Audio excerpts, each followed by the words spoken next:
August 17, 1943. Peenemünde, Baltic coast of Germany. The night sky over Usedom Island isn't black. It's burning at a low, rising thunder rolls across the water like a storm crawling inland. Searchlights spear upward, trembling as their beams cut through smoke and salt mist.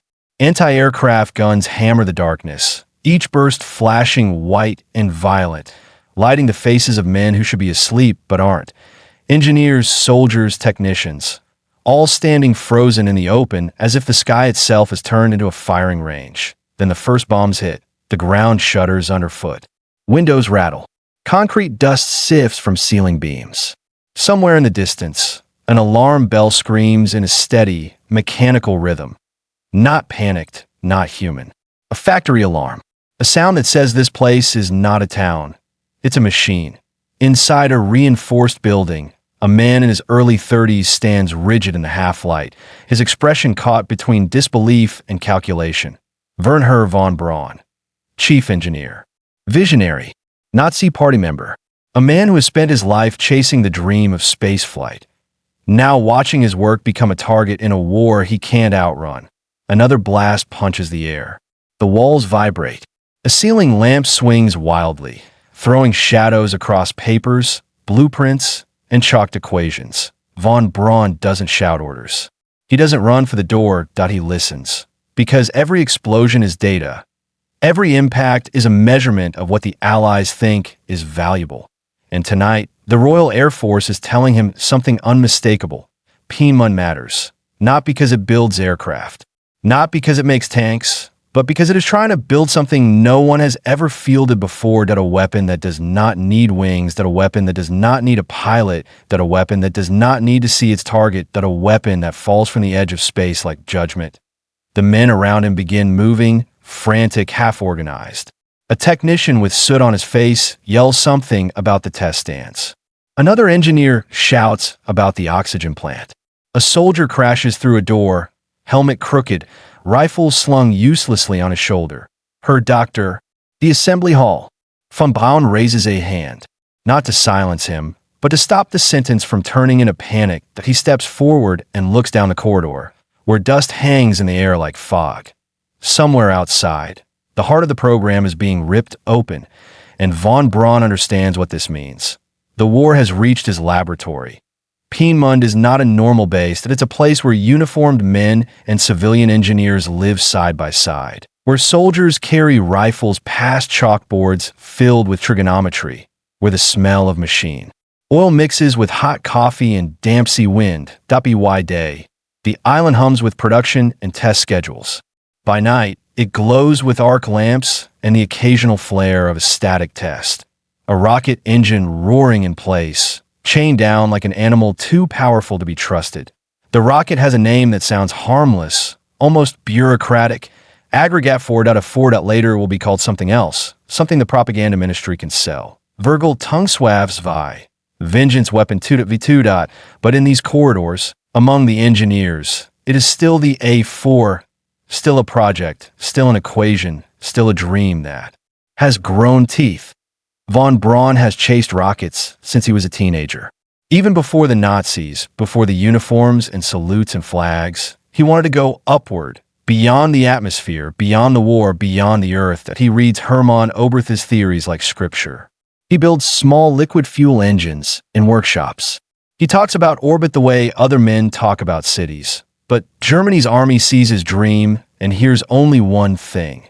Ranged in the early 1930s, the Heereswaffenamt, the Army Ordnance Office, begins funding rocket research not for exploration, but for artillery without barrels, NO recoil, NO muzzle flash, NO conventional limits.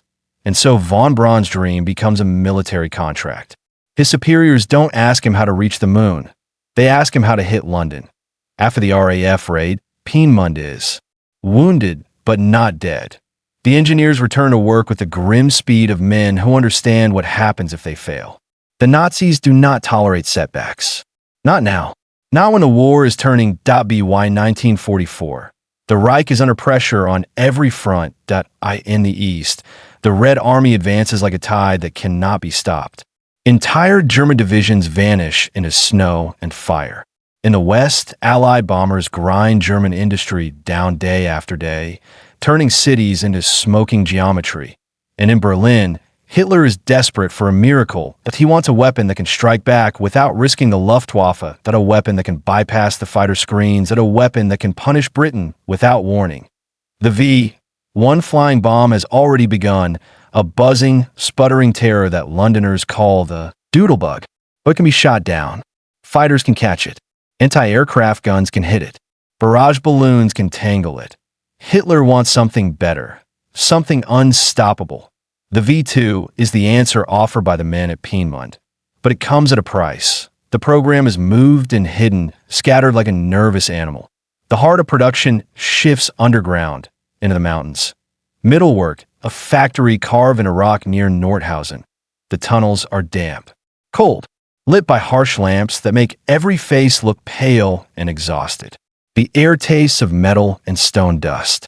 The machinery echoes endlessly, turning the mountain into a hollow drum. And here, the V-2 is built in the dark, not by proud engineers in clean coats, but by prisoners, forced laborers from the Dora-Mittelbau concentration camp, worked to death assembling the weapon that will later be called a marvel of engineering. The rocket is a triumph and a crime. Von Braun visits Middlework. He walks the tunnels. He sees the prisoners. He sees the bodies. History will argue what he knew, what he chose to ignore, what he justified as necessary. But in 1944, the war does not pause for morality. The machine keeps turning, and the rocket must fly. Because now the Reich demands results, not prototypes, not tests, operational launches. The V-2 is unlike anything the world has ever seen. It stands nearly 14 meters tall, a steel spear with stabilizing fins. It carries nearly a ton of explosive in its warhead. It burns a mixture of liquid oxygen and ethanol, fed into a combustion chamber where it becomes raw force. Its engine produces a roar so deep it doesn't sound like fire. It sounds like the earth splitting. Guidance is handled by gyroscopes and control vanes, a primitive brain of spinning metal and electrical impulses. The rocket does not aim the way artillery does. It is not adjusted by a gunner's sight. That IT is calculated. Its trajectory is math made physical. Once launched, it rises vertically, then tilts and arcs out over hundreds of kilometers. It climbs so high that for a brief moment it touches the edge of space, a place where the sky darkens and the world curves. Then it falls, faster than sound. There is no warning. No engine noise to hear, no aircraft to spot, and no time to run. The explosion arrives first. The sound comes later to a weapon that breaks the human instinct of cause and effect, a weapon that turns the air itself into a liar. By the late summer of 1944, Germany prepares to unleash it. The launch units are mobile, convoys of trucks and trailers, moving through forests and rural roads, hiding from Allied reconnaissance. AV to launch is not a simple firing. IT is a ritual. First, the rocket arrives horizontally on a trailer. IT is raised upright on a launch table. Fueling begins, a dangerous process involving super cold oxygen that turns valves brittle and coats pipes in frost. The crews wear heavy gear. Their movements are fast, but careful. A single mistake can turn the rocket into a bomb before it ever leaves the ground. German soldiers stand guard with rifles and machine pistols, watching the tree line, watching the sky. Somewhere above them, Allied fighters prowl like hawks, ready to strafe anything that looks like a target. Every launch is a gamble. But the Reich is gambling everything now. And far from the forests, far from the launch sites, in offices where maps are covered in red pins and broken front lines, Hitler's regime imagines the V-2 as a turning point, a weapon that will force Britain to negotiate, a weapon that will shatter morale, a weapon that will rewrite the war. But the engineers know something the politicians do not. The V-2 is not a miracle. It is a prototype fired in anger. It is the future arriving early and imperfect, dragged into the present by desperation. And von Braun, the man who built it, is trapped inside that contradiction. He is still the boy who wanted the stars, But he's also the architect of a missile meant to fall on cities. And in 1944, the moment is coming when he will watch it rise. Not as an experiment, but as a weapon. When he will realize with absolute clarity that warfare has crossed a line it cannot uncross. The first operational strikes are only weeks away. The launch crews will move into position. The fuel trucks will roll under cover of darkness. The rocket will be raised upright like an executioner's blade. And somewhere nearby, one German scientist will stand close enough to feel the heat, to hear the engine scream, to see the ground shake as the V-2 tears free of Earth.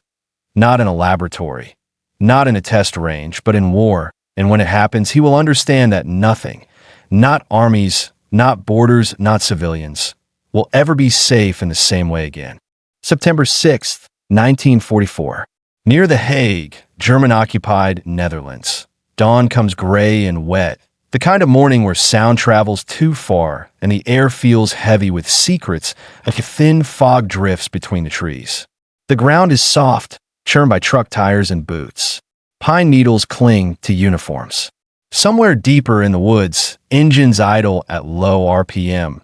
Not roaring, not announcing themselves, just waiting that a mobile launch unit has been here since before sunrise that canvas-covered trucks sit under camouflage netting. A generator hums. Men in field gray tunics move with practiced speed, their breath visible in the cold air. They don't speak much. When they do, it's short commands, clipped and sharp. Schneller. Ventilprüfen. Check the valve. Achtung. In the center of it all, a long trailer rests like a coffin on wheels. And inside that trailer lies the weapon, a V-2 rocket, its metal skin dull in the morning light, beads of moisture gathering on its surface as if it's sweating. Nearby, SS guards watch with rifles slung across their chests, eyes hard and bored, as though this is just another job. But the men actually working the rocket, the launch crew, the technicians, move with the tense precision of bomb disposal. Because that's what this is, that a bomb that must be lit. And if it fails, it will not fail quietly that a few meters away stands a man who does not belong to the launch detachment, that he isn't wearing a field tunic. His posture is different, less rigid, more observant. His eyes track every movement, every connection point, every hose and coupling. Wernher von Braun has come to witness what he has spent years building, that he is not here for a test, he is here for a combat firing. This isn't Piedmont. There are no reinforced bunkers, no neat observation posts, no safety perimeter with engineers holding clipboards. This is a forest clearing in occupied Europe, and somewhere across the sea, civilians are eating breakfast, commuting to work, living under the illusion that war has rules. Von Braun watches as the rocket is raised. The erection mechanism whines, metal gears biting into load. The long cylinder tilts upward slowly, like a cathedral spire rising out of the trees. The fins clear the trailer. The nose points toward the sky that a soldier steadies it with a gloved hand. The V-2 stands upright now, silent, waiting. The launch table beneath it looks almost too small, too fragile to hold something that will soon generate more force than an artillery barrage. Von Braun steps closer. The rocket's skin is cold enough to numb his fingers if he touches it.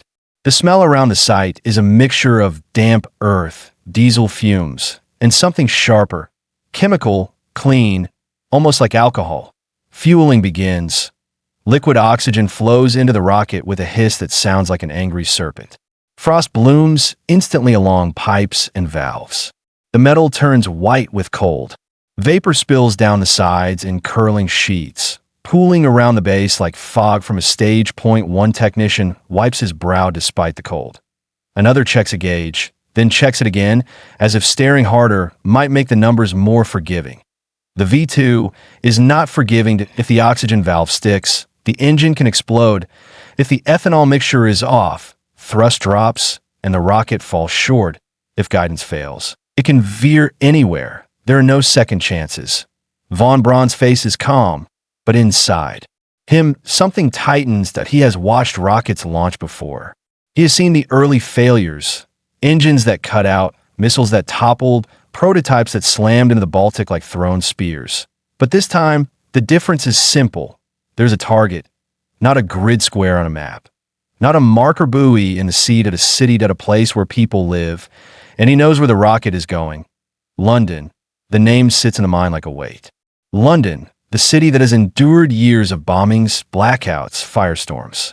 The city that has become a symbol of refusal. Von Braun hears a nearby officer speaking to a radio operator. Launch window holds. Final checks. Another man replies, voice low. British fighters were seen to the west. Keep the nets tight.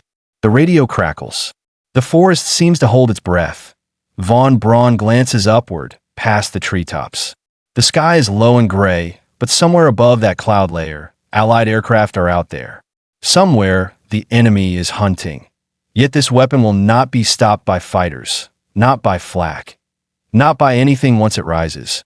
And that is the point. The launch crew moves into the final sequence that a man with a headset leans over a control box mounted on a truck bed. He speaks in numbers and procedure, his voice flat with concentration, gyros aligned. A technician confirms, power steady. Another confirmation, guidance active. A pause, a glance at Von Braun, not for permission, but for recognition. This is his creation. The men here know it. Von Braun gives a slight nod. Not a smile. Not pride. Something closer to inevitability. The launch officer raises his hand. Sekunden. 10 seconds. The countdown begins. Noon. 8. The crew backs away, moving behind cover, crouching behind trucks and earthen berms. They don't run. Running would admit fear, but every muscle in their bodies says the same thing. Get away from it. 7. 6. Von Braun remains standing, a few steps farther back than the others. Close enough to feel it. Close enough to know it's real. 5. 4. The rocket is still silent. Then, at 3, something changes. A deep vibration begins, subtle at first, like distant thunder rolling under the ground. 2. The vibration becomes a growl. 1. A final breath. Then, ignition. The forest explodes into light that a column of flame erupts beneath the rocket, bright enough to turn the gray morning into a violent noon. The sound arrives a heartbeat later. Not a roar like an aircraft engine, but a brutal, crushing thunder that slams into the chest and shakes the teeth. The ground trembles. Loose dirt jumps. Pine needles flutter down like rain. The V-2 hesitates for a fraction of a second, as if deciding whether it belongs to the Earth, and then it rises, slow at first, climbing through its own smoke, trailing fire and white vapor. The rocket clears the launch table, accelerating hard, its exhaust hammering the clearing with such force that the air itself seems to buckle. Von Braun's coat flaps violently in the blast wind. His eyes stay locked on the missile. IT climbs straight up through the treetops, through the fog, punching into the clouds like a spear thrown at heaven. And then it is gone. The sound lingers after it disappears, rolling across the forest in waves. Birds explode from branches in panic flocks. Men blink and cough in the smoke, some laughing nervously, others silent, staring upward. Von Braun does not cheer. He stands still, breathing in the smell of burned ethanol and scorched earth. He watches the sky where the rocket vanished. And for the first time, the thought is no longer theoretical. Not we can build it. Not it might work. But we have done it. Minutes later, far away, over the North Sea, the V-2 arcs at the edge of the atmosphere. Up there, it is cold beyond imagination. The sky darkens. The world curves beneath it. For a moment, it is almost what Von Braun once dreamed of, a machine touching the frontier of space. Then gravity takes it. The rocket falls back toward Earth, accelerating past the speed of sound. There's no engine noise now. No warning. Only mathematics. Only momentum. Only inevitability. September 8th, 1944. London, England. In the borough of Chiswick, a woman steps out of a doorway, scarf pulled tight against the morning chill.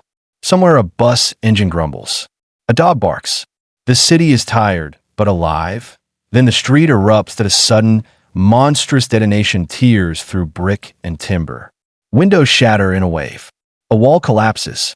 Dust and smoke bloom outward like a living thing. People are thrown to the ground. A child screams. And only after the explosion, only after the damage is done, does the sound arrive, a delayed thunderclap that makes survivors flinch as if struck again. No siren, no aircraft, no warning. The first true V-2 strike has landed, and London has no idea what hit it. Back in the Netherlands, the launch crew receives word through channels that remain vague, guarded, filtered through military secrecy. Impact. Confirmed. No mention of civilians. No mention of bodies. No mention of the crater. Just confirmation that the missile reached its destination. The men exchange looks, part triumph, part unease.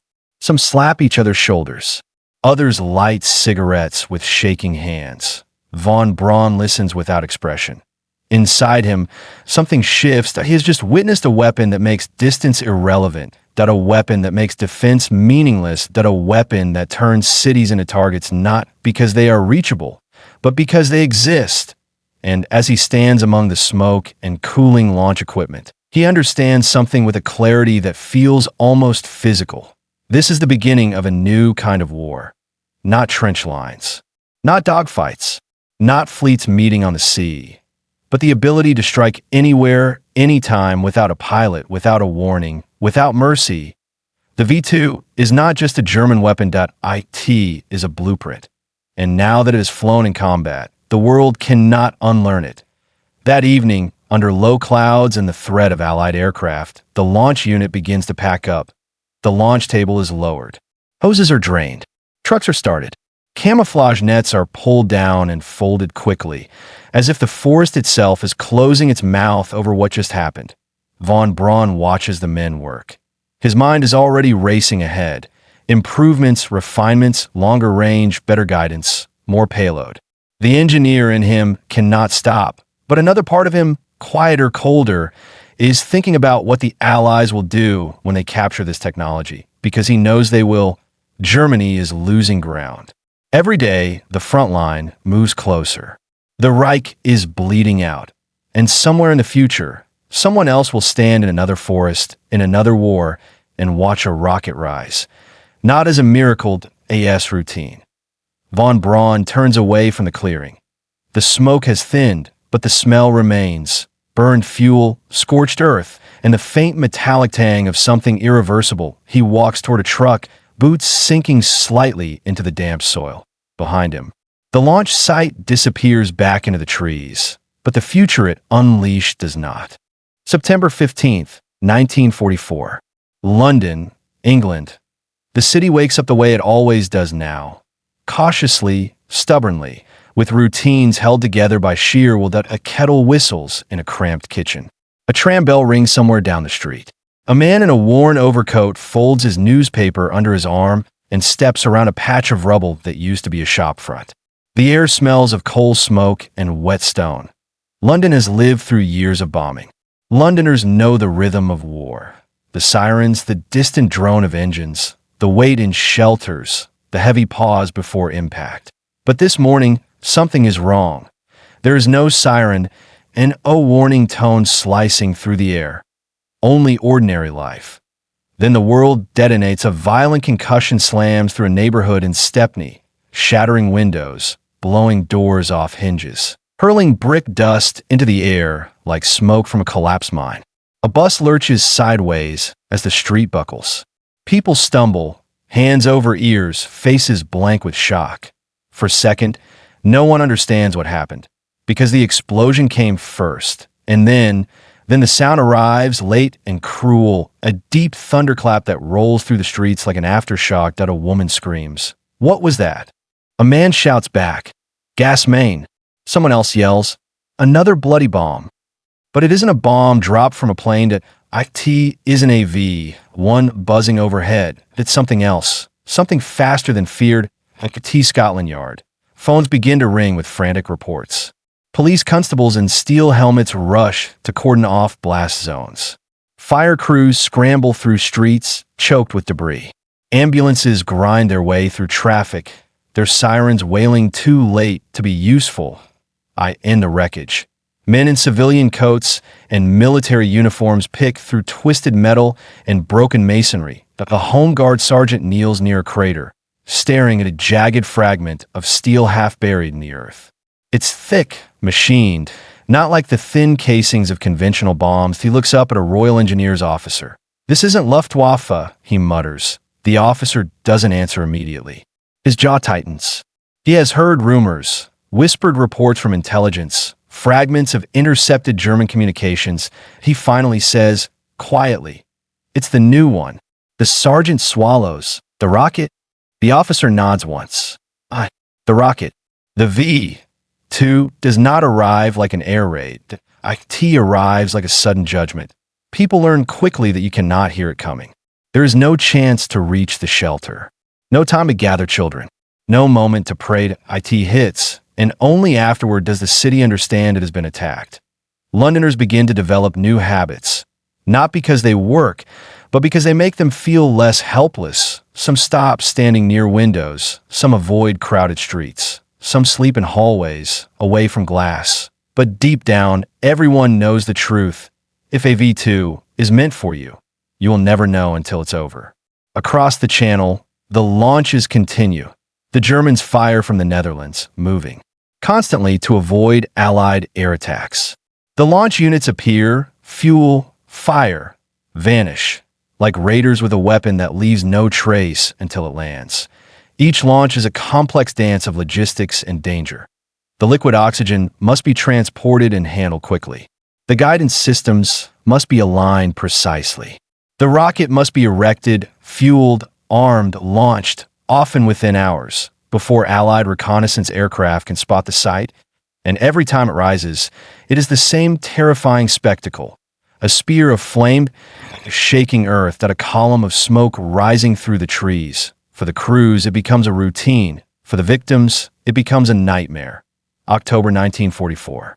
Peenemund's displaced offices. Von Braun sits in a dim room lit by a single lamp. Papers spread out before him. The walls are bare, the windows blacked out.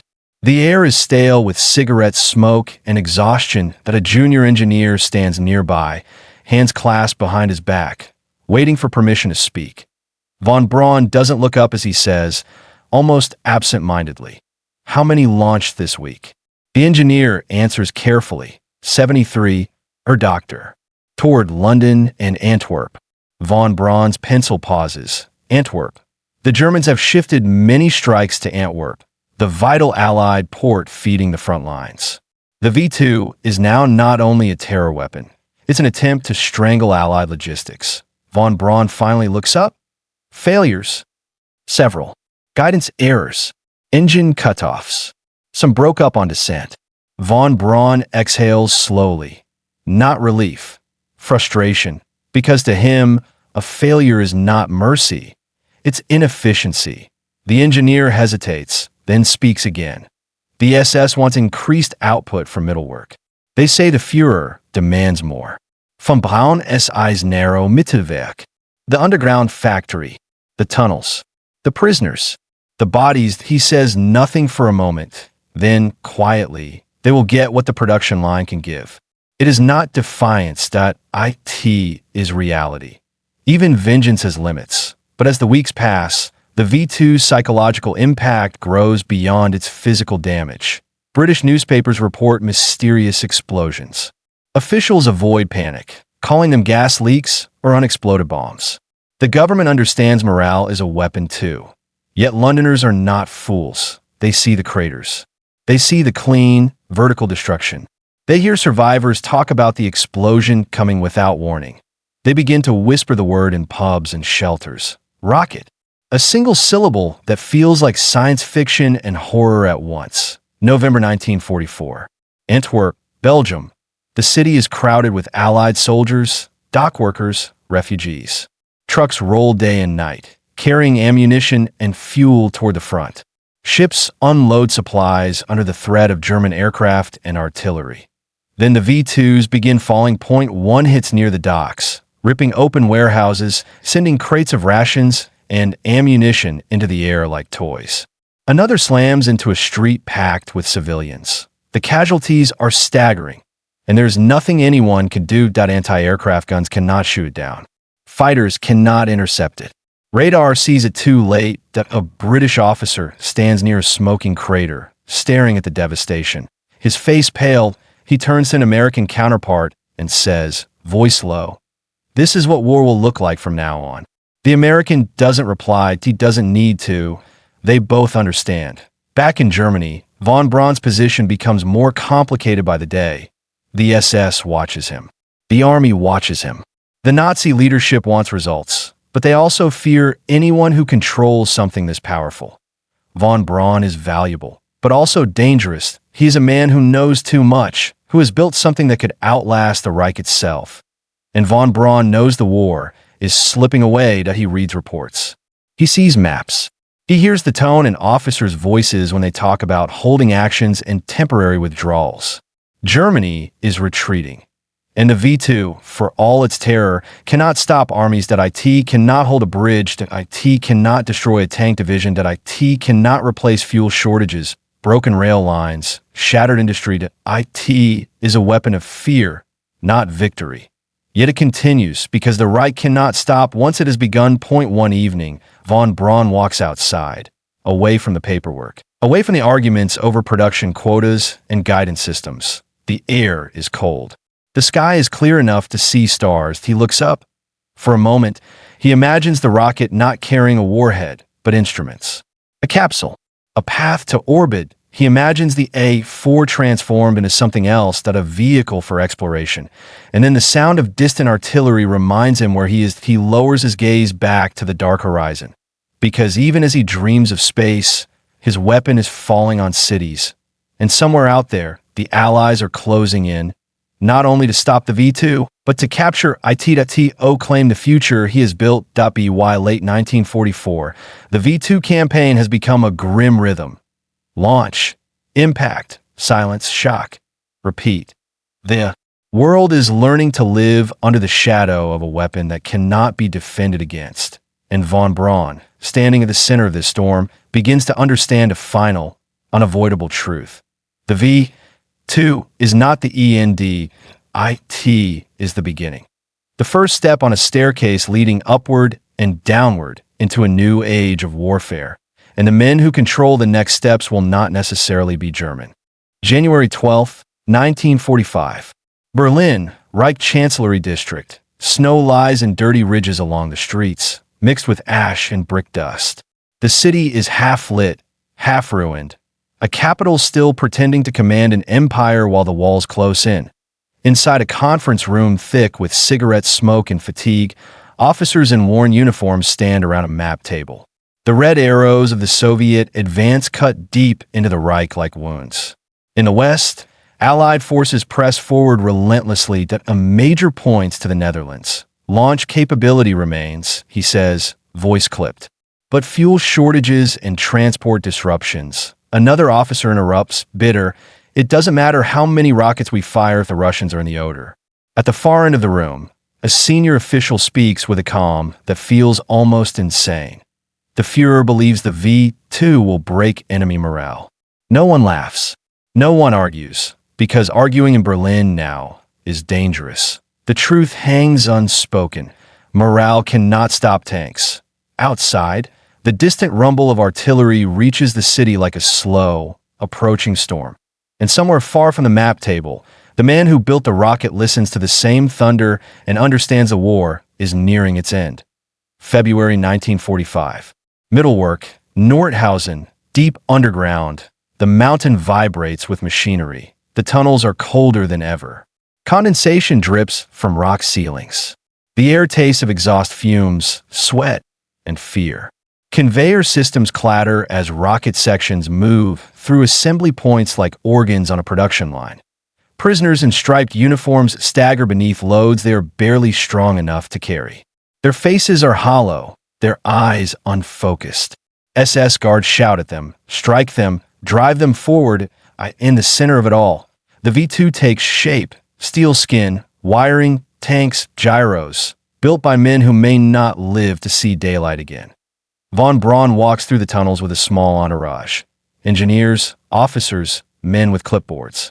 He keeps his hands behind his back, posture controlled, expression unreadable that a guard barks at a prisoner who stumbles. Von Braun's eyes flick toward the man. Then away. He says nothing. Not because he doesn't see it, but because in this world, seeing is not the same as stopping. And stopping is not permitted. One of his engineers leans in close. We can't maintain output like this, the man murmurs. The parts are substandard. The workers are dying. Von Braun replies quietly, his voice flat. Then we correct the parts. We cannot correct the war. Above ground, the front lines tighten like a noose. American forces push eastward. British units follow. The Soviets crush everything in their path from the other side. Germany is being carved apart. And as the Reich collapses, the V-2 becomes something else entirely. Not a weapon of vengeance, but a prize. Because everyone understands what the rocket represents. A leap forward in propulsion. Guidance technology, a missile capable of reaching beyond borders, at a foundation for whatever comes after the war. The Allies don't just want to stop the V-2 launches. They want to own the future they reveal. March 1945. Near Bleischerode, Thuringia. Von Braun stands in a small, cramped office with several of his closest engineers. Men who have lived inside this program for years, who know every bolt and failure mode, every test result, every compromise. The atmosphere is different now. Not the intense focus of development, but the cold calculation of survival. That a man named Walter Dornberger, the military commander of the rocket program, speaks first. His voice is firm, but strained. The Soviets will be here soon. Another engineer, pale and thin, says quietly, if they take us, we disappear. Von Braun doesn't deny it. He knows what the Red Army does to capture German specialists. He knows the Soviets will extract knowledge by any means necessary. He knows the rockets will be shipped east piece by piece, and the men who built them may never return.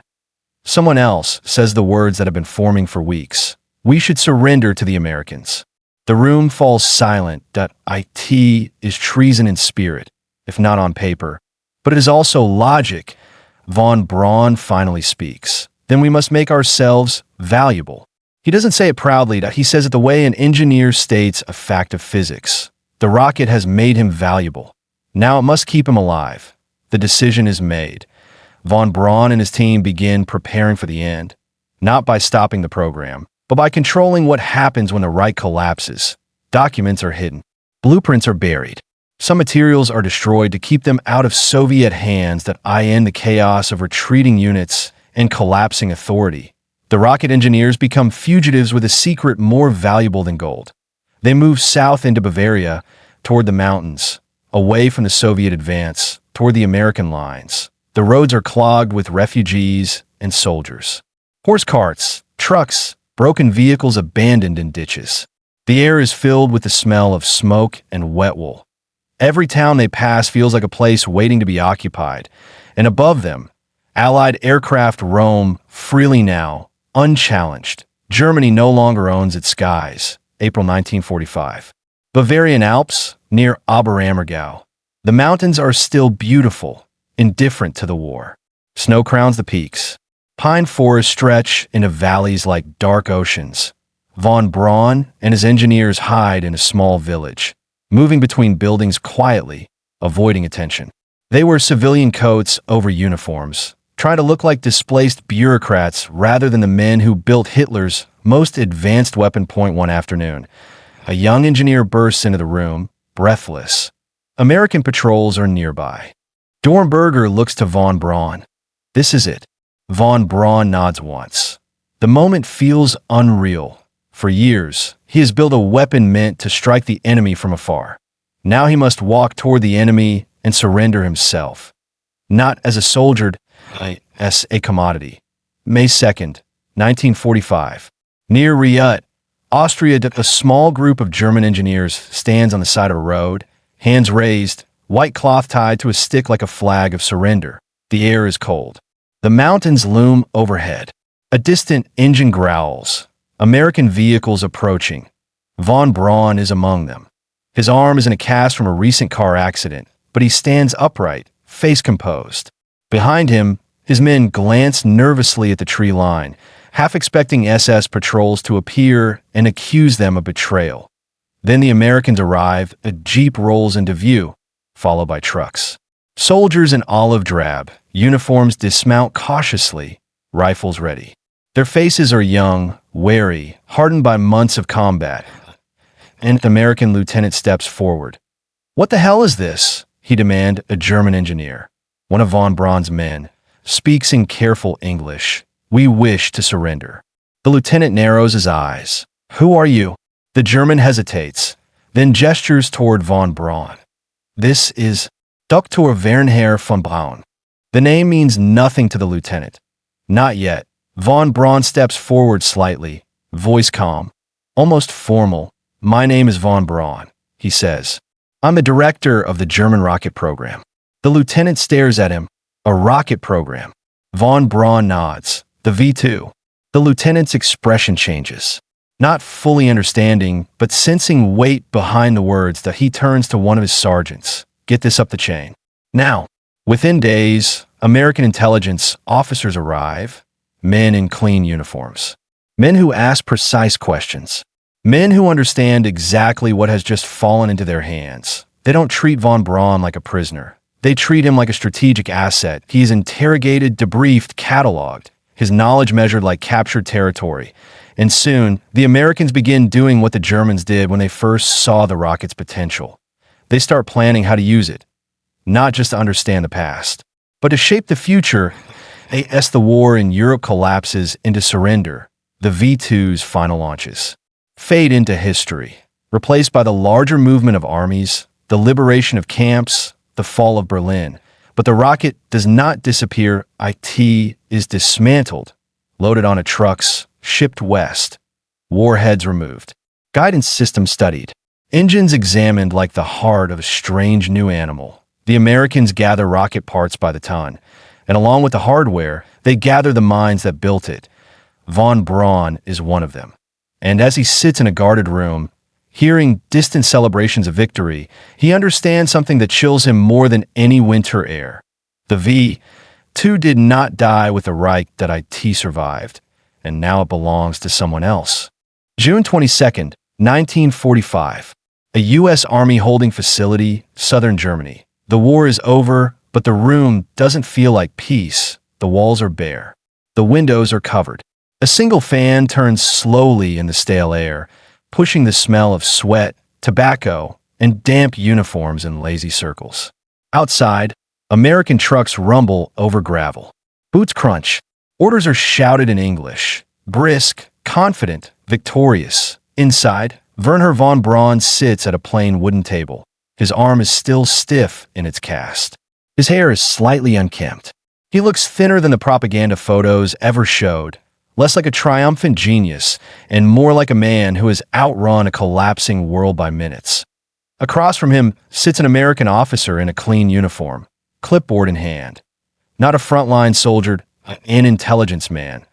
He flips through a file thick with translated documents and photographs. "Dr. von Braun," he says, voice controlled. "You understand why you're here." Von Braun answers in careful English. "Yes." The officer studies him. "You built the V-2? "I led the engineering," von Braun replies. "Yes." The officer leans back slightly.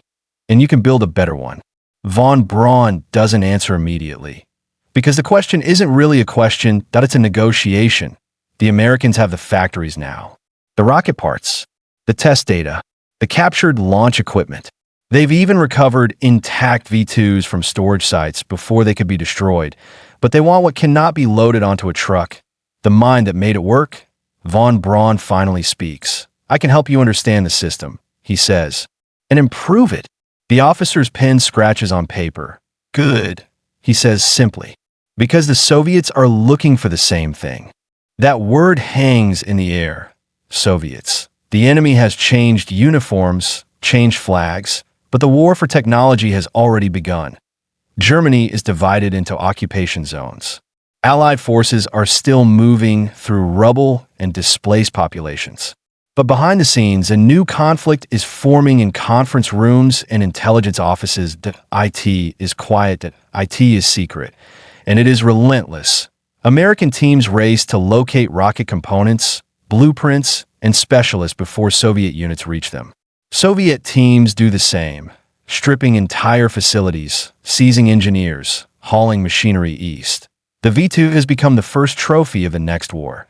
Von Braun has moved again, this time to a more organized facility where he and his team are held together. Not in chains, but under guard. They are treated well enough to cooperate. Meals are regular. Beds are clean. They are given paper and pencils. They are asked to draw diagrams from memory, to explain engine performance, to list the names of key personnel. The interrogations are not brutal. They are professional.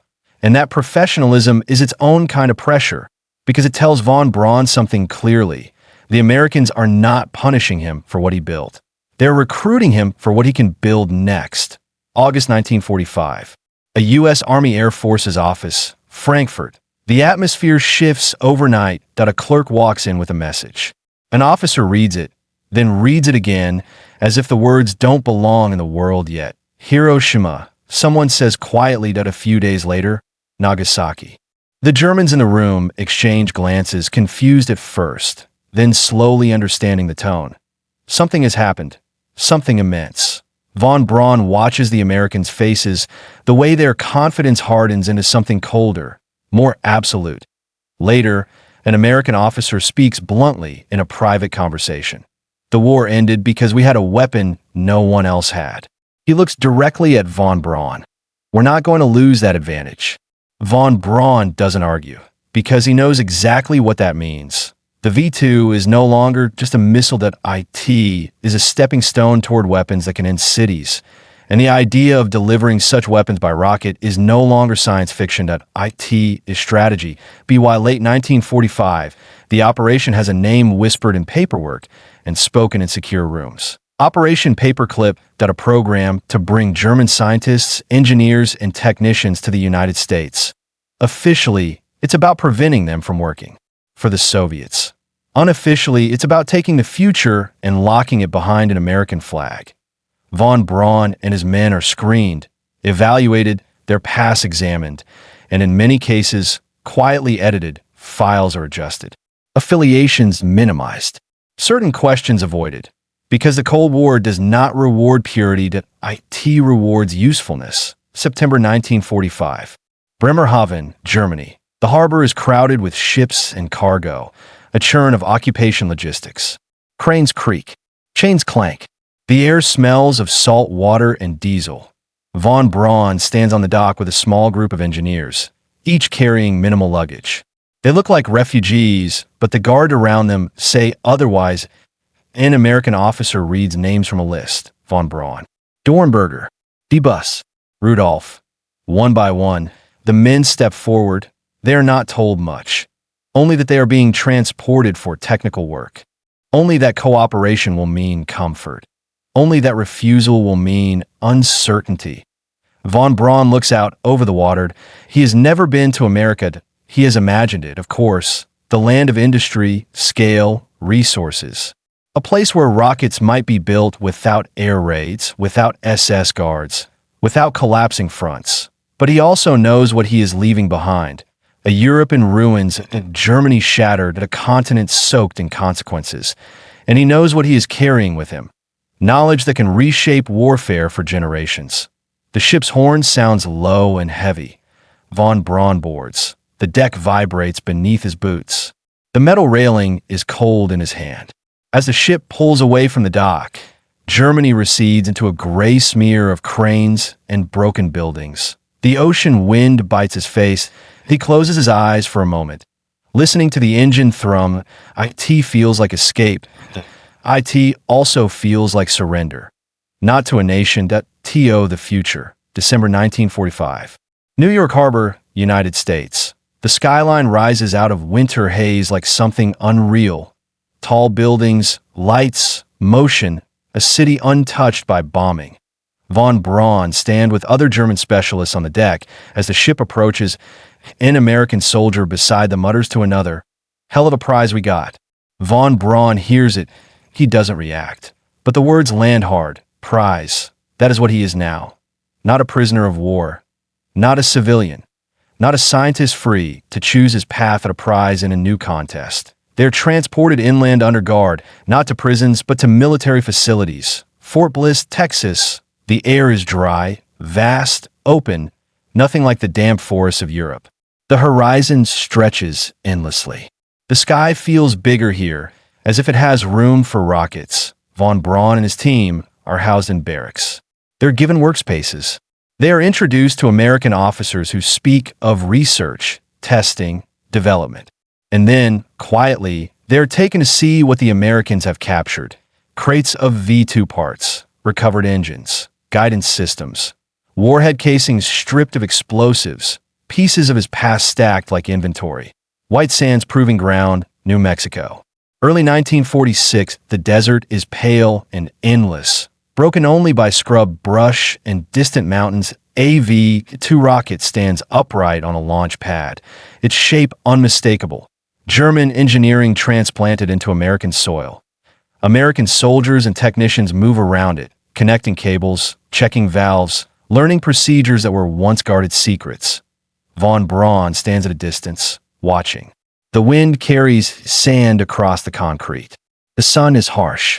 The rocket's metal skin gleams. For a moment, it looks almost clean, almost innocent, but Von Braun remembers London, Antwerp, the craters, the bodies, and now he watches the same machine being prepared again, not as a Nazi weapon, but as an American experiment.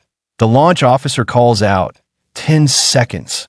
Von Braun's heart tightens, because the sound is the same in every language. The countdown begins, and as the V-2 ignites, the desert erupts in a flame and thunder, the rocket rising into the bright American sky. Von Braun understands with quiet certainty. He didn't just change German warfare, he changed warfare forever. And now the world's most powerful nation is taking the next step with his work. May 10th, 1946. White Sands Proving Ground, New Mexico. The desert heat rises early, shimmering above the hardpan like a living veil. The sky is a brutal, perfect blue. No clouds, no mercy. Wind drags thin sheets of sand across the launch site, whispering against steel and concrete. A V-2 stands on the pad, towering over the men beneath it. Its shape is familiar to Von Braun in a way that feels almost personal. He knows every curve of the body, every weld line, every place where vibration will try to tear it apart. But the markings are different now. The swastika is gone. The German serial plates have been removed or covered. This rocket has been reborn in American hands. Yet it is still, unmistakably, the same machine. Von Braun stands with a small cluster of American officers and engineers. Some wear U.S. Army uniforms. Others are civilians with notebooks and slide rules, squinting into the sun. A few look at the rocket the way artillerymen look at a new gun, with practical interest, not a W. An American colonel speaks without taking his eyes off the launch pad. You said it could reach the edge of space. Von Braun answers calmly, it already has. The colonel's jaw tightens slightly, as if that fact irritates him. Not because it's unbelievable, but because it means the Germans did it first. And we can push it higher? Von Braun nods, with refinement. Better turbopumps, improved guidance, and time. The colonel exhales. We don't have much time, Doctor. Not anymore. Von Braun knows what he means. The war ended, but the peace is only paperwork. In Washington, planners speak openly now about the Soviet Union, about Europe divided, about Berlin surrounded, about spies and defections, and an iron curtain dropping across the continent. And in this new world, the rocket is no longer a terror weapon for cities. The IT is a delivery system, not a concept, not a future. The countdown begins. 10. Men step back behind concrete barriers. Cameras are positioned. Instruments are armed. Radios crackle with calm voices that hide tension beneath procedure. 5. Von Braun watches the base of the rocket. 4. The ignition sequence begins, a deep vibration that he feels through the soles of his boots. 3. Flame blooms beneath the engine, white-hot, violent. 2. The exhaust smashes the desert floor, throwing sand outward in a circular blast. 1. The V-2 rises, slowly at first, then accelerating with terrifying certainty, climbing into the clean blue sky. The sound is immense, a crushing thunder that rolls across the proving ground and echoes off distant mountains. Von Braun tilts his head back, eyes tracking the rocket until it becomes a bright point, then a speck, then nothing. For a moment, the desert is quiet again, except for the fading rumble. An American technician laughs breathlessly. Hell of a ride. Von Braun doesn't smile, because he knows what that ride means if it carries something other than instruments. That 8T white sands, the V-2, is used for research at high-altitude photography. Atmospheric measurements. Captured German technology repurposed for American science. The irony is sharp. A weapon built to destroy cities now carries cameras to photograph the curvature of the Earth, but the military value never leaves the conversation. Every test improves knowledge of propulsion. Every flight teaches guidance and stability. Every recovered fragment adds to the understanding of materials under extreme stress. The Americans are not simply launching rockets. They're learning how to build the next generation. And the next generation will not be called V-2. It will be called something with American letters. Fort Bliss, Texas. 1947. Von Braun walks through a fenced compound under the relentless sun. The barracks are simple, functional. German engineers live here with their families now, in a strange half-life. Not prisoners, but not citizens.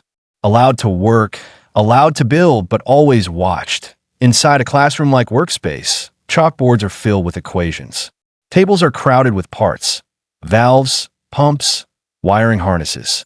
American officers sit in on briefings, listening as German specialists explain how to prevent turbopump cavitation, how to stabilize combustion, how to correct guidance drift point. One American captain asks bluntly, if we put a bigger warhead on it, how far can it go? The question is clinical. Von Braun answers like an engineer. Range is a function of mass and thrust. With the A4 design, there are limits. But a larger vehicle, he stops himself from saying what he's thinking, that a larger vehicle is not a weapon. It is a path to orbit. But orbit is not what the captain is asking about. The captain wants to know how far America can strike, how fast, how unstoppable. Von Braun glances at the chalkboard, at the numbers, at the arcs drawn in white lines. He has seen this before. Not the Americans, the hunger, the inevitability. 1948. Washington, D.C. In rooms far from the desert. Men in suits argue about budgets, priorities, and the future of war. The Army wants rockets. The Air Force wants bombers. The Navy wants carriers. Each branch sees the next war differently, and each wants to control the weapon that will define it. But the Soviet Union is not waiting. Intelligence reports speak of captured German rocket sites in the east, of Soviet engineers working with German specialists, of test launches somewhere beyond the Urals. The Americans understand what's happening. They are in a race. And Von Braun, sitting in Texas, is at the center of it, a man whose knowledge is being pulled into a machine far larger than any one nation. June 24, 1948. Berlin. The city becomes a flashpoint. The Soviets cut off ground access to West Berlin. Roads, railways blocked. A city of 2 million people is suddenly an island surrounded by Soviet-controlled territory. The response is immediate and unprecedented. The Berlin airlift. American and British aircraft begin flying supplies into the city around the clock. Coal, food, medicine, landing every few minutes. Von Braun reads about it in newspapers delivered to Fort Bliss. He sees photos of transport planes lined up like a lifeline, and he understands a message being sent to the world. The next war will not be fought with trenches. It will be fought with logistics, technology, and the ability to reach across distance. The V-2 proved distance could be erased. Now the superpowers are preparing to erase it permanently to 8T white sands. More rockets rise. Some flights end cleanly, reaching high altitudes before falling into the desert. Others fail catastrophically. A guidance malfunction sends one missile veering off course. The range safety officer's voice snaps over the radio. Terminate. Terminate. A button is pressed. Explosives rupture the rocket in midair, scattering flaming debris across the sky like a broken comet.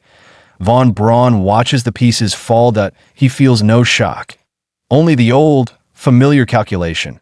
Why did it fail? Because failure is not tragedy in rocketry. Failure is information, and information is PowerPoint 1949. The world changes again. The Soviets detonate their first atomic bomb. The news hits Washington like a punch that America's monopoly is gone. And now, the nightmare becomes real. Two rival powers with nuclear weapons. The only question left is how to deliver them. Bombers can be intercepted. Bases can be targeted. Pilots can be killed. But a ballistic missile does not negotiate with defenses that IT simply arrives. Von Braun hears the announcement in a room full of American officers. The mood shifts instantly. Voices lower, faces tighten, decisions made without being spoken aloud. Point one officer mutters, "Now we need rockets." Von Braun looks down at his hands, but he thinks of the V-2's first combat launch. The forest clearing, the flame, the earth shaking. He thinks of London, hearing the explosion before the sound. He thinks of Antwerp's cratered streets. And he realizes that the world has stepped onto a path that leads directly from his rocket to something far worse. Because the V-2 carried 1 ton of conventional explosive, the next rockets may carry the power of a sun. Late that night, Von Braun walks outside the compound. The Texas sky is clear. Stars burn overhead, bright and steady. That he stares upward, imagining trajectories, orbits, escape velocities. He wants to believe rockets can still be about exploration, but he cannot ignore the truth. The military will always pay first. The military will always demand results, and the engineer who can provide them will always be pulled into the next war. Von Braun stands in the silence and feels the weight of history pressing down like gravity itself. He built the first long-range guided ballistic missile. Now the world is building the next ones. And the line he crossed in 1944 is no longer a line, that it's a road, and it stretches forward into the stars and into the abyss. April 11th, 1950. Huntsville, Alabama. Redstone Arsenal.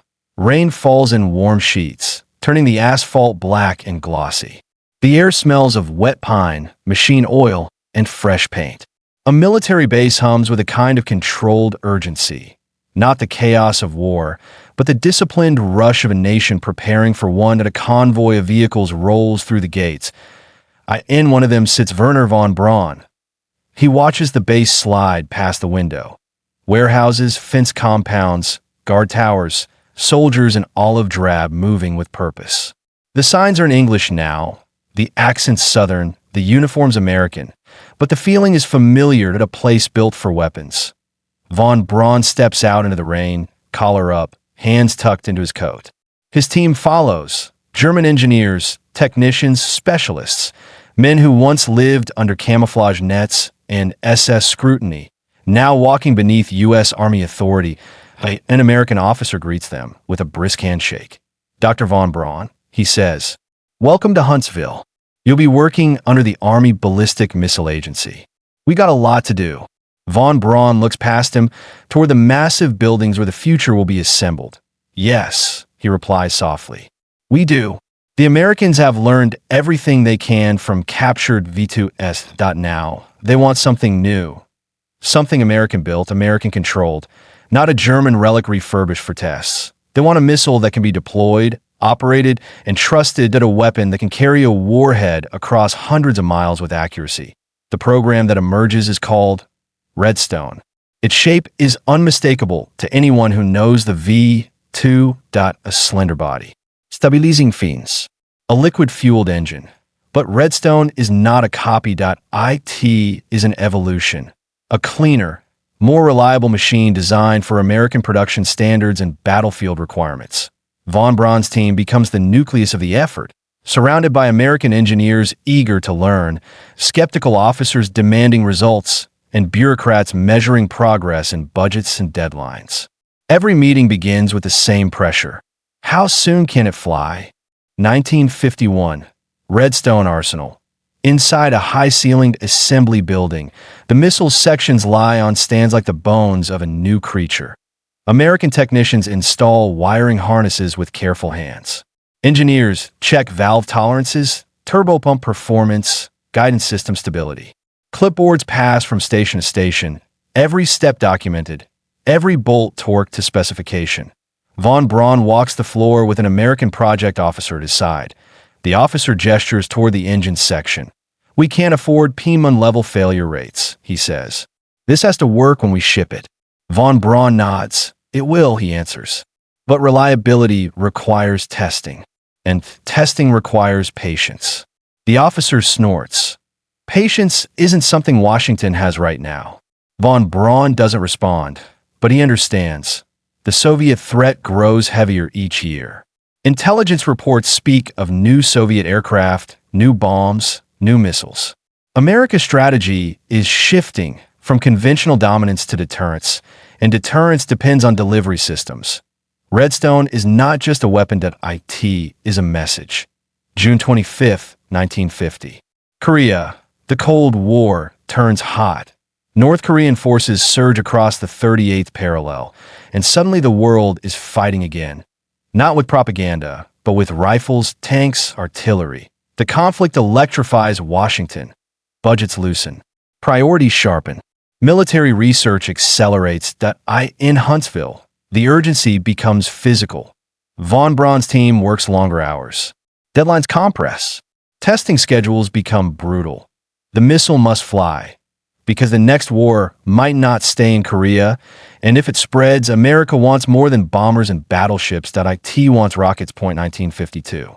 Cape Canaveral, Florida. The Atlantic wind is salty and strong.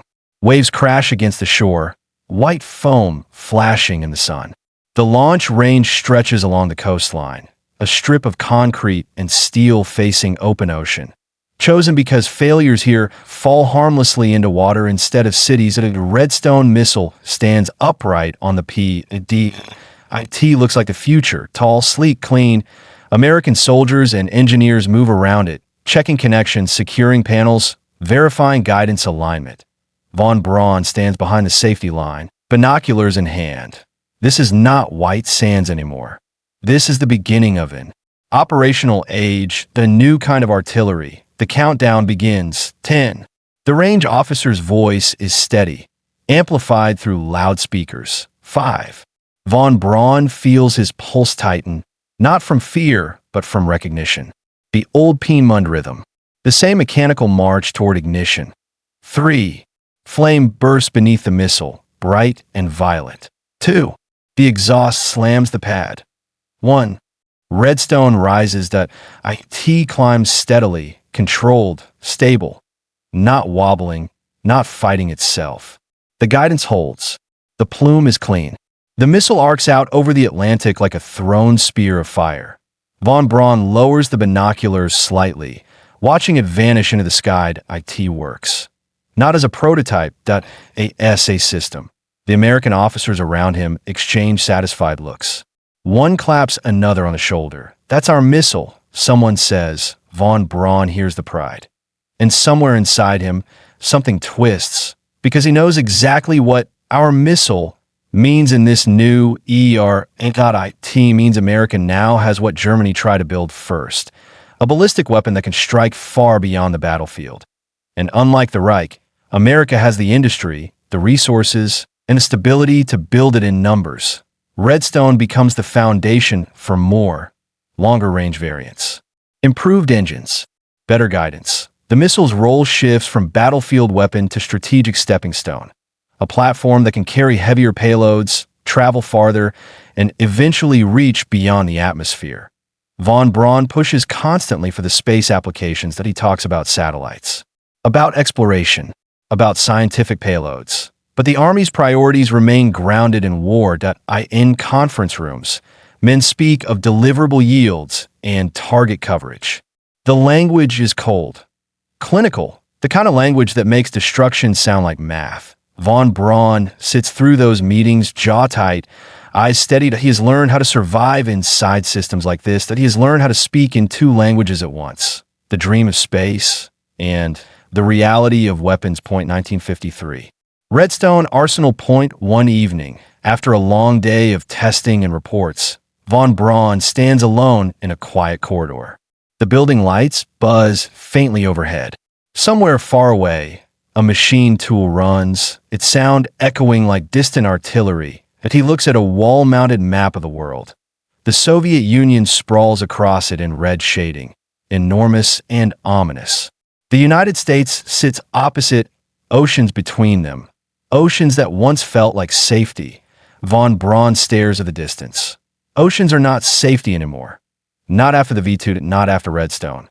Distance has become irrelevant. He turns away from the map, walking toward his office. His footsteps soft on the polished floor. That he knows the next step is coming, that a missile that can cross continents, that a missile that can carry nuclear fire across the globe, that a missile that will make the V-2 look like a crude ancestor.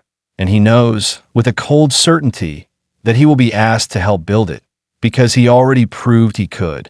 March 29, 1954. Huntsville, Alabama. Redstone Arsenal. Spring air drifts through open doors carrying the scent of cut grass and machine oil. Inside the assembly building, the world is metal and mathematics, scaffolding, cables, rivets, and the constant hum of industry that a missile section hangs from crane like a steel rib. American workers guided into place with gloved hands. German engineers watch tolerances with sharp eyes. Clipboards pass between teams. Every motion is measured, rehearsed, repeatable. This is no longer improvisation. This is production. Von Braun stands on a raised platform overlooking the floor. He wears a plain suit now more often than a lab coat. He looks older than he did at Piedmont. The sharpness still there, but buried beneath years of compromise. An American officer steps beside him, nodding toward the missile body. Hard to believe, the officer says, that all this started with a weapon aimed at London. Von Braun doesn't answer right away. He watches the men below, the clean American lighting, the orderly tools, the absence of fear. Then he says quietly, "It started long before London." The officer glances at him. Von Braun's gaze stays fixed on the steel. It started with the idea that distance could be conquered. And that is the truth. The V-2 conquered distance with terror. Now Redstone and its successors are conquering it with organization, scale, and purpose. The question is what that conquered distance will be used for next. Up by the mid-1950s, the missile race accelerates. America develops more powerful systems. The Soviets do the same. Both sides test, refine, and expand range. And in the shadows behind the public headlines, the ultimate goal becomes clear: intercontinental capability, that a missile that can fly from one continent to another, that a missile that makes oceans meaningless, that a missile that could deliver nuclear warheads without warning. Von Braun hears the term more and more. ICBM. Intercontinental ballistic missile, that he understands the mathematics immediately. The arc, the re-entry, the guidance problem, and he understands the implication even faster. If the V-2 made cities vulnerable, the ICBM will make the entire world vulnerable. Yet von Braun continues to push stubbornly for something else: space, satellites, scientific payloads that he argues that the same rockets that deliver warheads can deliver instruments. That exploration can be the public face of rocket development, a banner of progress instead of fear. That he gives speeches, writes proposals, meets with officials who smile politely and then return to military priorities. Because in Washington, the dream of space is inspiring, but the fear of Soviet superiority is motivating. And motivation is what funds programs. July 29, 1955. Washington, D.C. A formal announcement is made. The United States will launch an artificial satellite during the upcoming International Geophysical Year. The project chosen is not von Braun's Army team. IT is the Navy's program. Vanguard. Von Braun hears the news back in Huntsville. He sits in his office, the radio still murmuring faintly after the announcement ends. A stack of proposals lies on his desk: satellite plans, launch vehicle designs, timelines. His deputy enters. They chose Vanguard. The man says, voice tight. Von Braun nods slowly.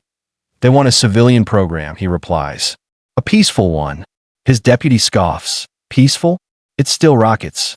Von Braun doesn't argue, because the deputy is right.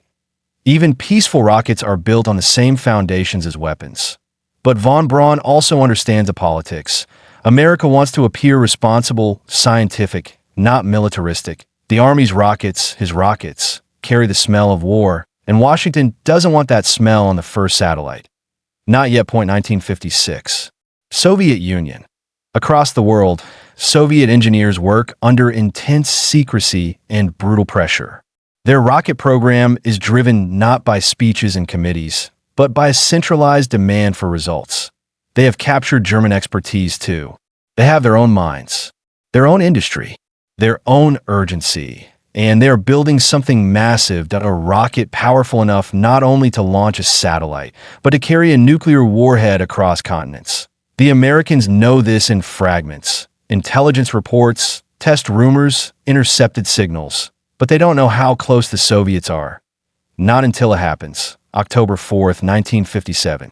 Baikonur Cosmodrome, Kazakh SSR. Night in the steppe is cold and endless. The launch pad glows under floodlights. Engineers and soldiers move like shadows beneath a towering rocket. The countdown is spoken in Russian. The engine ignites, that a roar tears through the darkness, and the rocket rises, carrying a polished metal sphere no larger than a beach ball. A satellite, Sputnik, IT climbs into orbit and begins transmitting a signal. A simple radio pulse that can be heard by anyone with the right equipment. Beep, beep, beep. A sound that carries no threat in itself. Yet it terrifies the world because it proves something unmistakable. The Soviets can put an object over your head.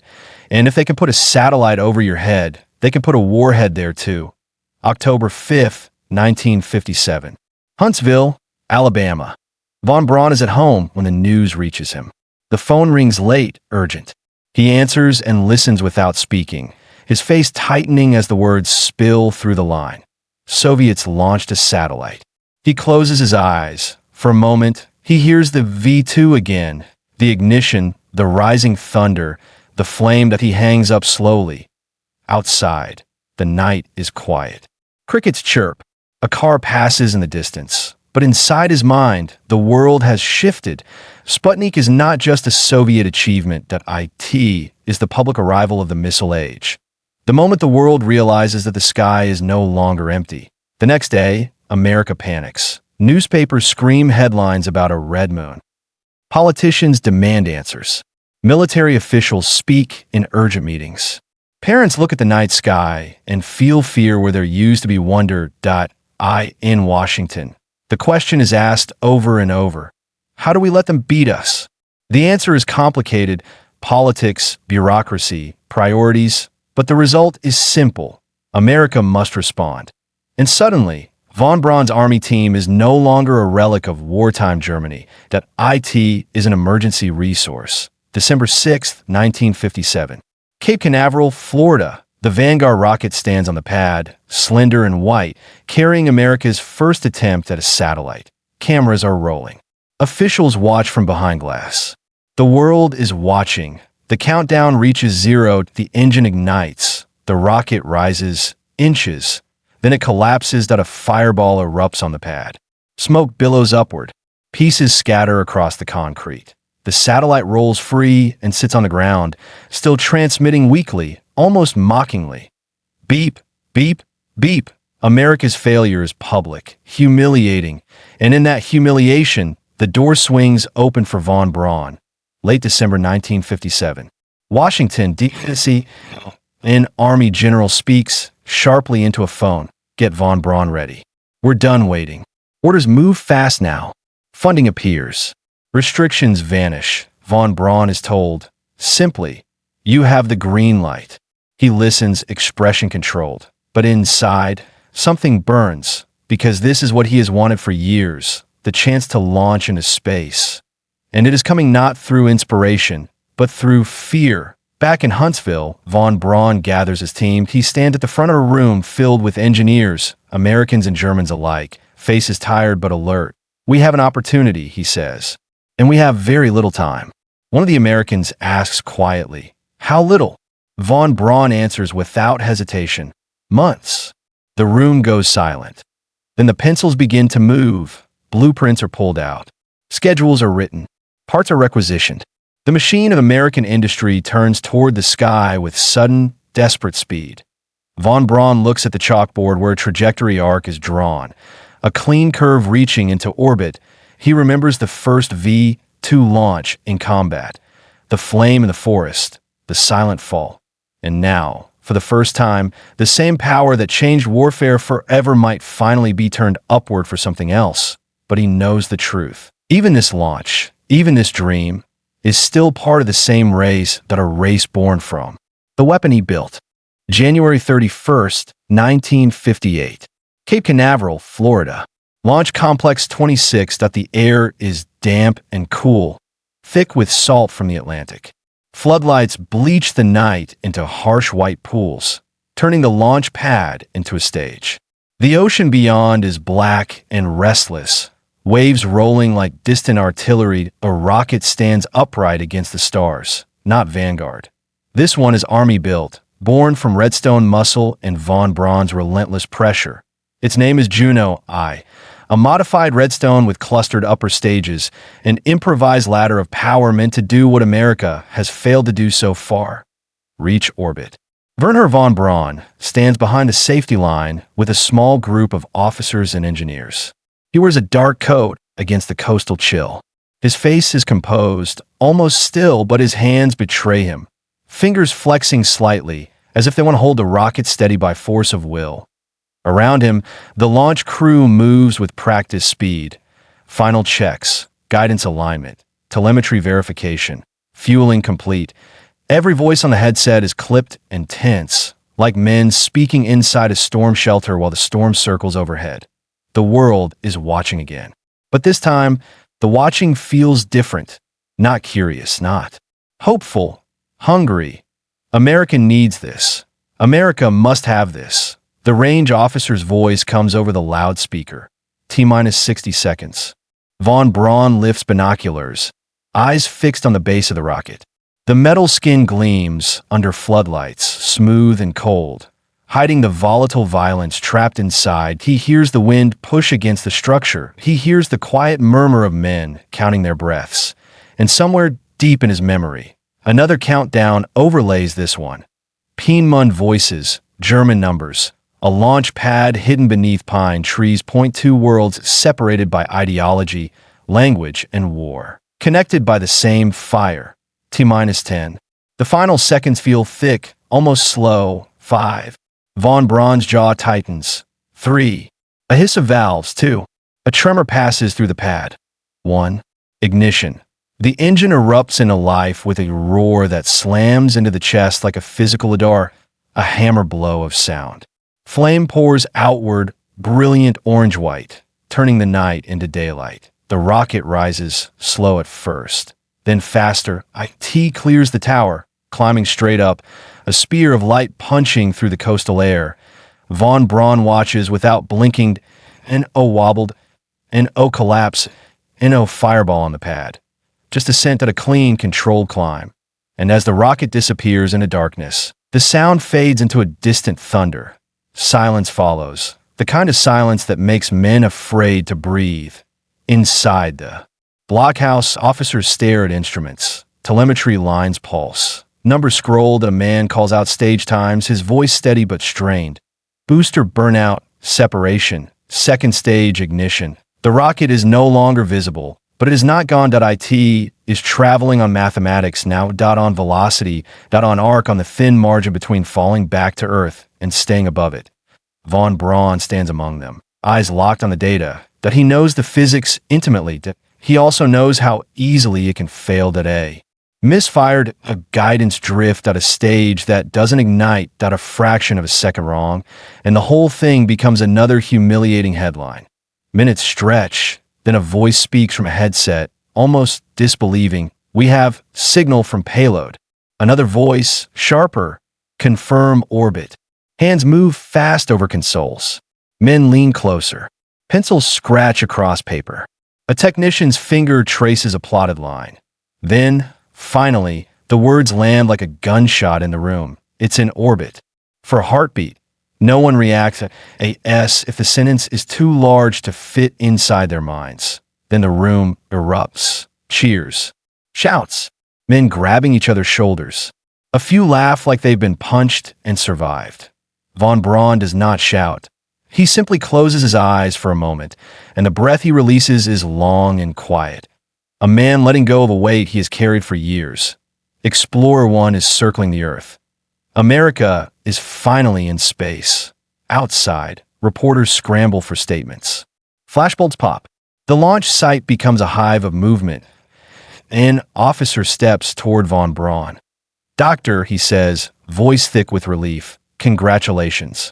Von Braun nods, almost politely. "Thank you." The officer leans in slightly, lowering his voice. "You realize what this means?" Von Braun looks out toward the dark sky, where the rocket has vanished, where the satellite now moves unseen, above clouds and borders and politics. "Yes," he says, and he does. Explorer 1 is not just a scientific victory, it is a strategic one, because orbit is a demonstration of power, a proof of capability. If you can put a satellite up there, you can put other things up there too. The line between exploration and weaponization is thin as paper. Von Braun has lived on that line his entire career. The days that follow, Explorer 1 does something unexpected, that IT finds something invisible. Its instruments detect intense bands of radiation around Earth. The Van Allen radiation belts, named for American scientist James Van Allen. The discovery is scientific, legitimate, and thrilling. To IT give America something the Soviets didn't just beat them to, a meaningful result. Proof that space is not only about prestige, that IT is about knowledge. Von Braun holds the report in his hands, reading the data. For a moment, he allows himself to feel pride without the metallic taste of guilt. This is what rockets should do, he thinks. This is what he wanted at Piedmont before the war devoured everything. But the world does not pause to celebrate science for long. Because in Washington, orbit is already being translated into doctrine, into budgets, into the next requirement: bigger rockets, heavier payloads, longer reach. July 29, 1958. Washington, D.C. A new agency is created. Its name is simple, clean, almost hopeful. NASA, the National Aeronautics and Space Administration, a civilian space program, a promise to the world that America's presence in space will be led by exploration, not conquest. But the military does not step away. IT never does.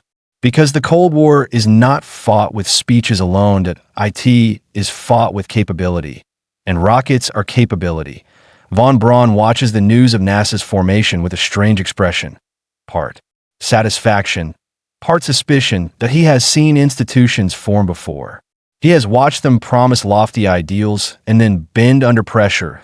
He knows NASA will be a battlefield too, not of bullets, but of budgets and priorities. Still, it is a door, and von Braun has spent his life pushing against doors. Late 1958. Huntsville, Alabama. The Redstone Arsenal corridors feel different now.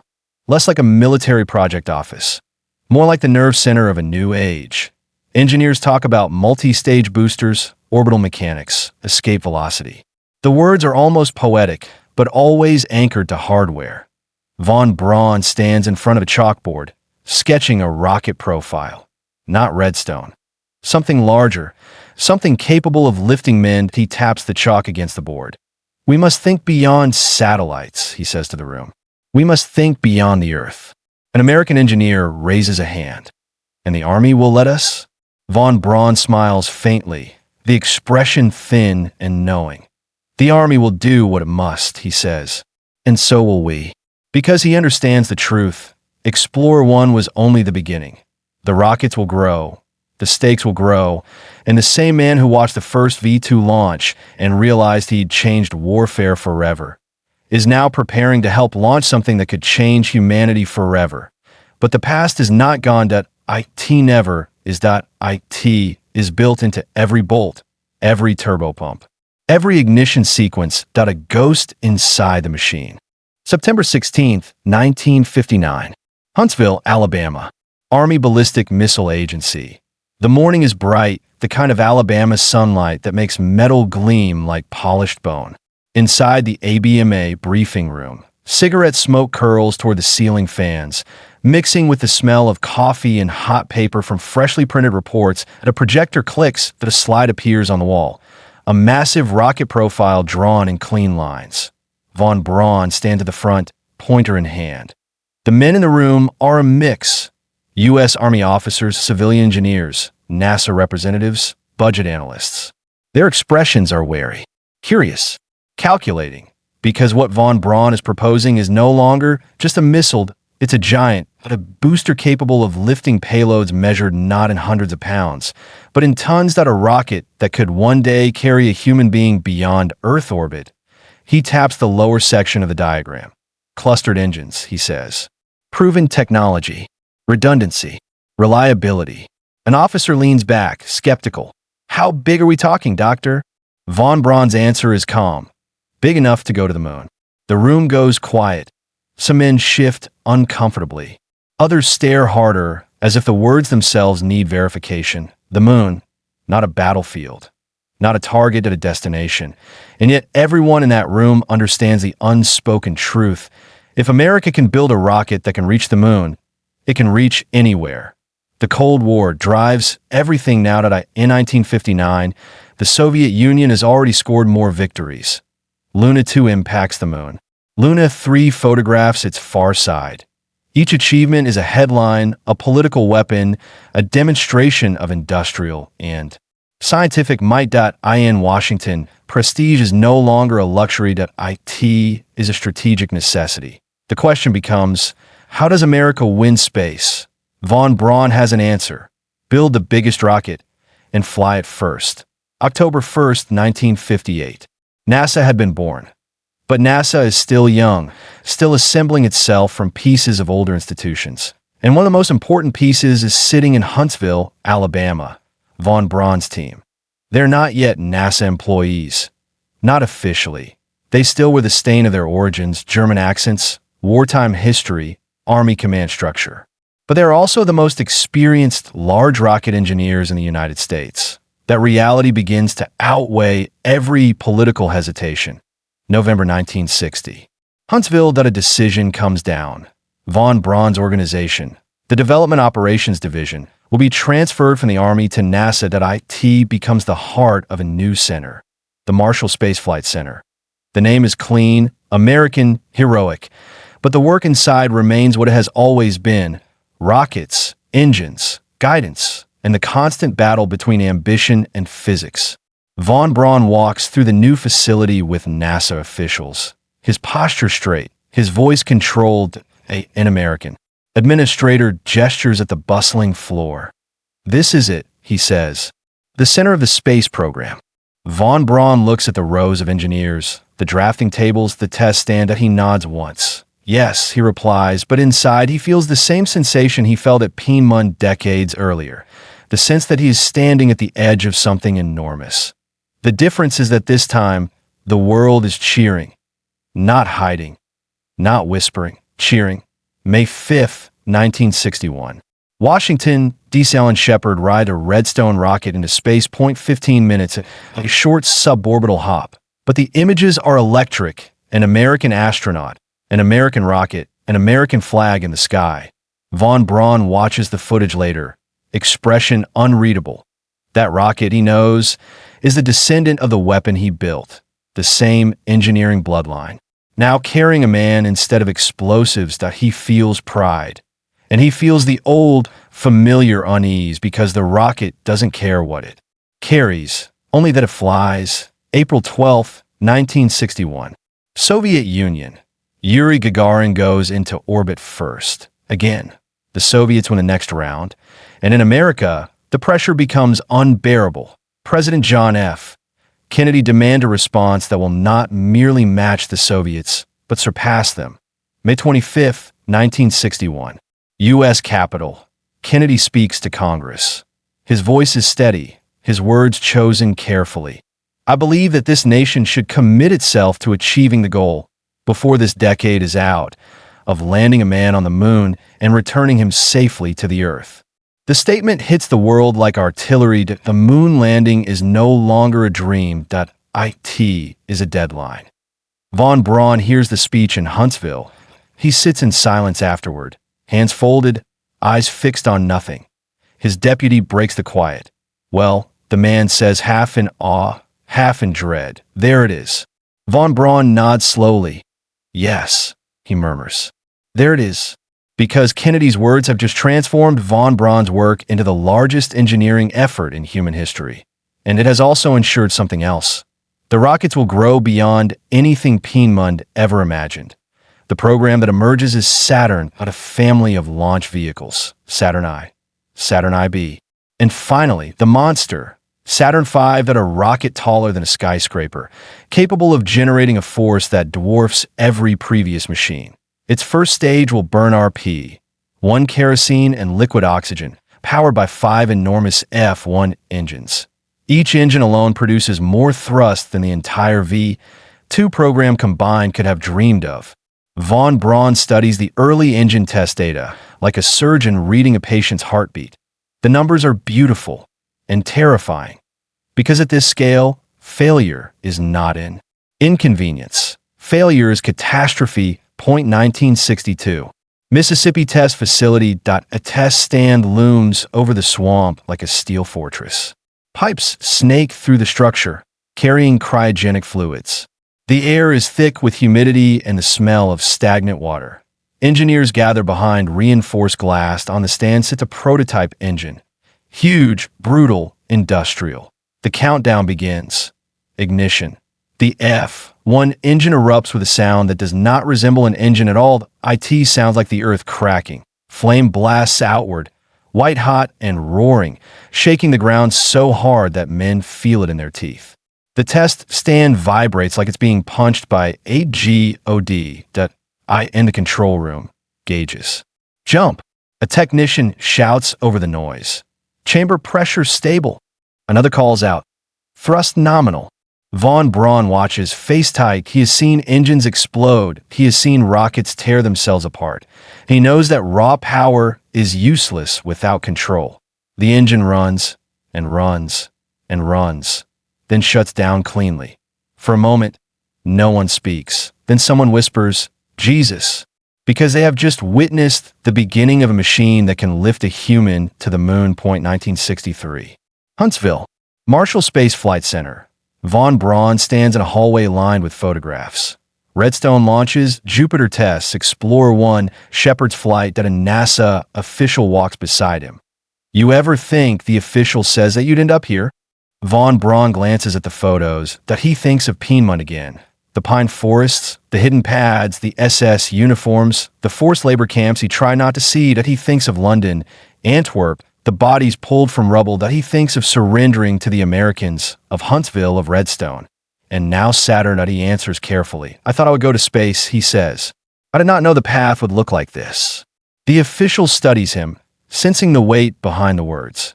And now the official asks. Von Braun looks toward a distant window where sunlight falls across the floor like a runway. Now, he says quietly, we build the vehicle that will carry mankind to another world. But he does not say what else he knows. That every step toward the moon is also a step deeper into the logic of rockets as power. That the moon mission is not just exploration. It is strategy. It is dominance. It is proof. And it is built on a foundation poured at Pienmund, the day the first V-2 rose into the air and changed warfare forever. February 3rd, 1964. Huntsville, Alabama. Marshall Space Flight Center. Winter in Alabama is mild, but inside Building 4200 the air is cold from air conditioning and heavy with the smell of solder, paper, and hot electronics. Fluorescent lights buzz overhead, casting everything in a sterile glow. A Saturn stage component sits in the bay like a piece of industrial anatomy. Pipes, valves, wiring harnesses, and structural ribs exposed like muscle under skin. Von Braun walks through the aisle between workstations. Engineers stand over schematics. Technicians crouch beside open panels. Clipboards move like nervous birds from hand to hand. This is no longer the era of try it and see. This is Apollo. There is no room for improvisation, because Apollo will carry men. And when men fly, failure has a face. A name. A family. In a conference room nearby, a meeting is underway. A chalkboard is filled with equations and flow diagrams. The discussion is sharp, technical, relentless. Combustion instability risk remains. An engineer says, tapping a chart. Another replies, we've reinforced baffles. Injector pattern revised. A NASA manager cuts in, voice tight. We're not launching a missile. We're launching a crew. If there's even a 5% chance, von Braun raises a hand, calm but firm. There is no acceptable chance, he says. We drive it to zero. A pause. Everyone knows zero is impossible in engineering. But they also know the difference between a weapon and a spacecraft. A weapon is allowed to fail sometimes that a spacecraft cannot. Outside the windows, Huntsville looks peaceful. Suburban streets, quiet trees, blue sky. But the work inside Marshall is built on urgency, because the Soviets are still out there, still launching, still competing. And every success they achieve tightens the schedule like a noose. 1965. Mississippi Test Facility. The Saturn V first stage test stand is a steel cathedral rising above the wetlands. The air is thick with humidity and insects. Workers move like ants around pipes and gantries, dwarfed by the machinery. The stage is massive, a cylinder big enough to swallow a house. 5 F. One engines hang beneath it, bells wide and black like open mouths. The countdown begins. When ignition comes, it is not a roared, it is a violent world event. The ground shakes. The air ripples. A wall of exhaust erupts outward, white-hot and thick, rolling across the swamp like a storm front. Inside the control bunker, men lean into their instruments, voices clipped and urgent. Engine 1 stable. Engine 2 stable. Thrust building. Von Braun watches, eyes fixed on the data. This is the moment that separates dreams from reality. Because if the first stage cannot be controlled, nothing else matters. The engines run. They hold. They produce the required thrust. And when shutdown comes, the sudden silence feels unreal, like stepping out of a hurricane into an empty room. Von Braun exhales slowly. Saturn V is becoming real, but the deeper Apollo goes, the heavier its shadows become. Because von Braun's past is never far away. It follows him in the form of questions people avoid asking directly. Questions buried under polite language. Questions that appear in the press sometimes like shrapnel. How many died building his rockets? What did he know about forced labor? How much responsibility does he carry? In America, von Braun is often presented as a visionary, a genius, a man who brought the nation to the stars. But history does not disappear just because it is inconvenient. And in quiet moments, von Braun feels it pressing against him. Like a hand on his throat. May 1966. Washington, D.C. Von Braun sits before a committee in a formal room. Microphones angled toward him. The men asking questions wear suits, not uniforms. But their tone is sharp. One congressman leans forward. Dr. Von Braun, he says, can you assure this committee that Saturn V will meet the schedule? Von Braun answers in measured English. We're doing everything possible to meet the schedule, sir. The congressman narrows his eyes. Everything possible, he repeats. That's what was said about other programs too. Von Braun holds his gaze that he does not mention Peenemünde, that he does not mention how schedules in wartime Germany were enforced with fear and death. But the memory is there that he knows what everything possible can mean when the pressure becomes absolute. And he knows NASA is now under a pressure of its own, political, national, existential. Apollo is not simply engineering. It is national survival in the language of prestige. January 27, 1967. Cape Kennedy, Florida. Launch Complex 34. The air inside the Apollo command module is hot and stale. It smells of plastic, metal, and pure oxygen. 3 astronauts are strapped into their seats. Gus Grissom, Ed White, Roger Chaffee. They are running a plugs-out test, a full rehearsal on the P, a D, and O fuel, and O launch. Just systems, just procedure, just routine. Outside, technicians and engineers monitor the test from the blockhouse. Everything is supposed to be safe. Then a voice crackles over the headset. Fire. At first it sounds like confusion. Then the word repeats, sharper, higher. Fire in the cockpit. Inside the capsule, pure oxygen turns the smallest spark into an inferno. Flame races through the cabin faster than human reaction. The astronauts struggle against straps, against heat, against a hatch that cannot be opened quickly enough. Their voices cut off in the blockhouse. Men stare in horror as smoke pours from the spacecraft. The capsule becomes a coffin in seconds. The news hits NASA like a direct strike that a mission has not even launched, and 3 men are dead in Huntsville, von Braun hears. About it late in the day, he stands in his office, the phone still in his hand, listening to details he doesn't want to hear. Names, times, the word fire repeating like an echo. When the call ends, he remains still for a long moment. Outside his window, the sun is setting, washing the buildings in orange light. IT looks like flamed. He sits down slowly, as if the weight of the moment has finally reached him. Apollo is no longer a race. IT is a graveyard. IT Marshall. Engineers gather in stunned silence. Some look angry. Some look sick. Some stare at the floor as if they can't trust the world to hold steady. Von Braun speaks to his leadership team that night. His voice is low. This is the price of haste, he says, and O1 argues. They all know the truth. Apollo has been pushed hard. Too hard. Schedules tightened. Risks accepted. Problems deferred. Because the moon deadline loomed like an ultimatum. Now the deadline has blood on it. The investigation begins immediately. Design flaws. Materials. Wiring. Hatch design. The dangers of a pure oxygen atmosphere. Everything is questioned. Nothing is sacred. The program pauses, not in defeat, but in grim determination. In the months that follow, NASA rebuilds Apollo from the inside out. New hatch design. Fire-resistant materials. Better procedures. Harder standards at Team Marshall. Saturn V continues development. But now every decision carries a new kind of weight. Because the dream of space is no longer abstract, that IT is human, IT can burn, that IT can kill. Late one night, von Braun walks alone through an empty hallway at Marshall. The building is quiet except for distant ventilation fans.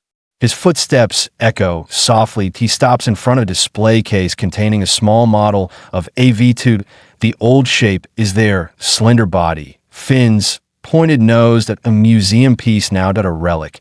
But he knows better than anyone that it is not a relic, that IT is the ancestor of everything around him, that he stares at it for a long time, that in his mind, he sees the first V-2 launch again. The fire, the rising thunder, the realization that warfare had changed forever. Then he sees the Apollo capsule on fire, 3 men trapped. Inside, point 2 images linked by the same force. Human beings building power faster than they can fully control it. Von Braun's face tightens. He turns away from the case and walks on. Because Saturn V must still fly, and if it does, men will still climb into it. The question is no longer whether the moon can be reached. The question is whether the cost will be worth what it proves. April 4th, 1968. Kennedy Space Center, Florida. Vehicle Assembly Building. The Vehicle Assembly Building looms over the flat Florida landscape like a white mountain made of steel. Its American flag is so large it looks painted onto the side of a cliff. Inside, the air smells of concrete dust, hydraulic fluid, and fresh insulation. The interior is cavernous, quiet in a way that feels unnatural for something so massive.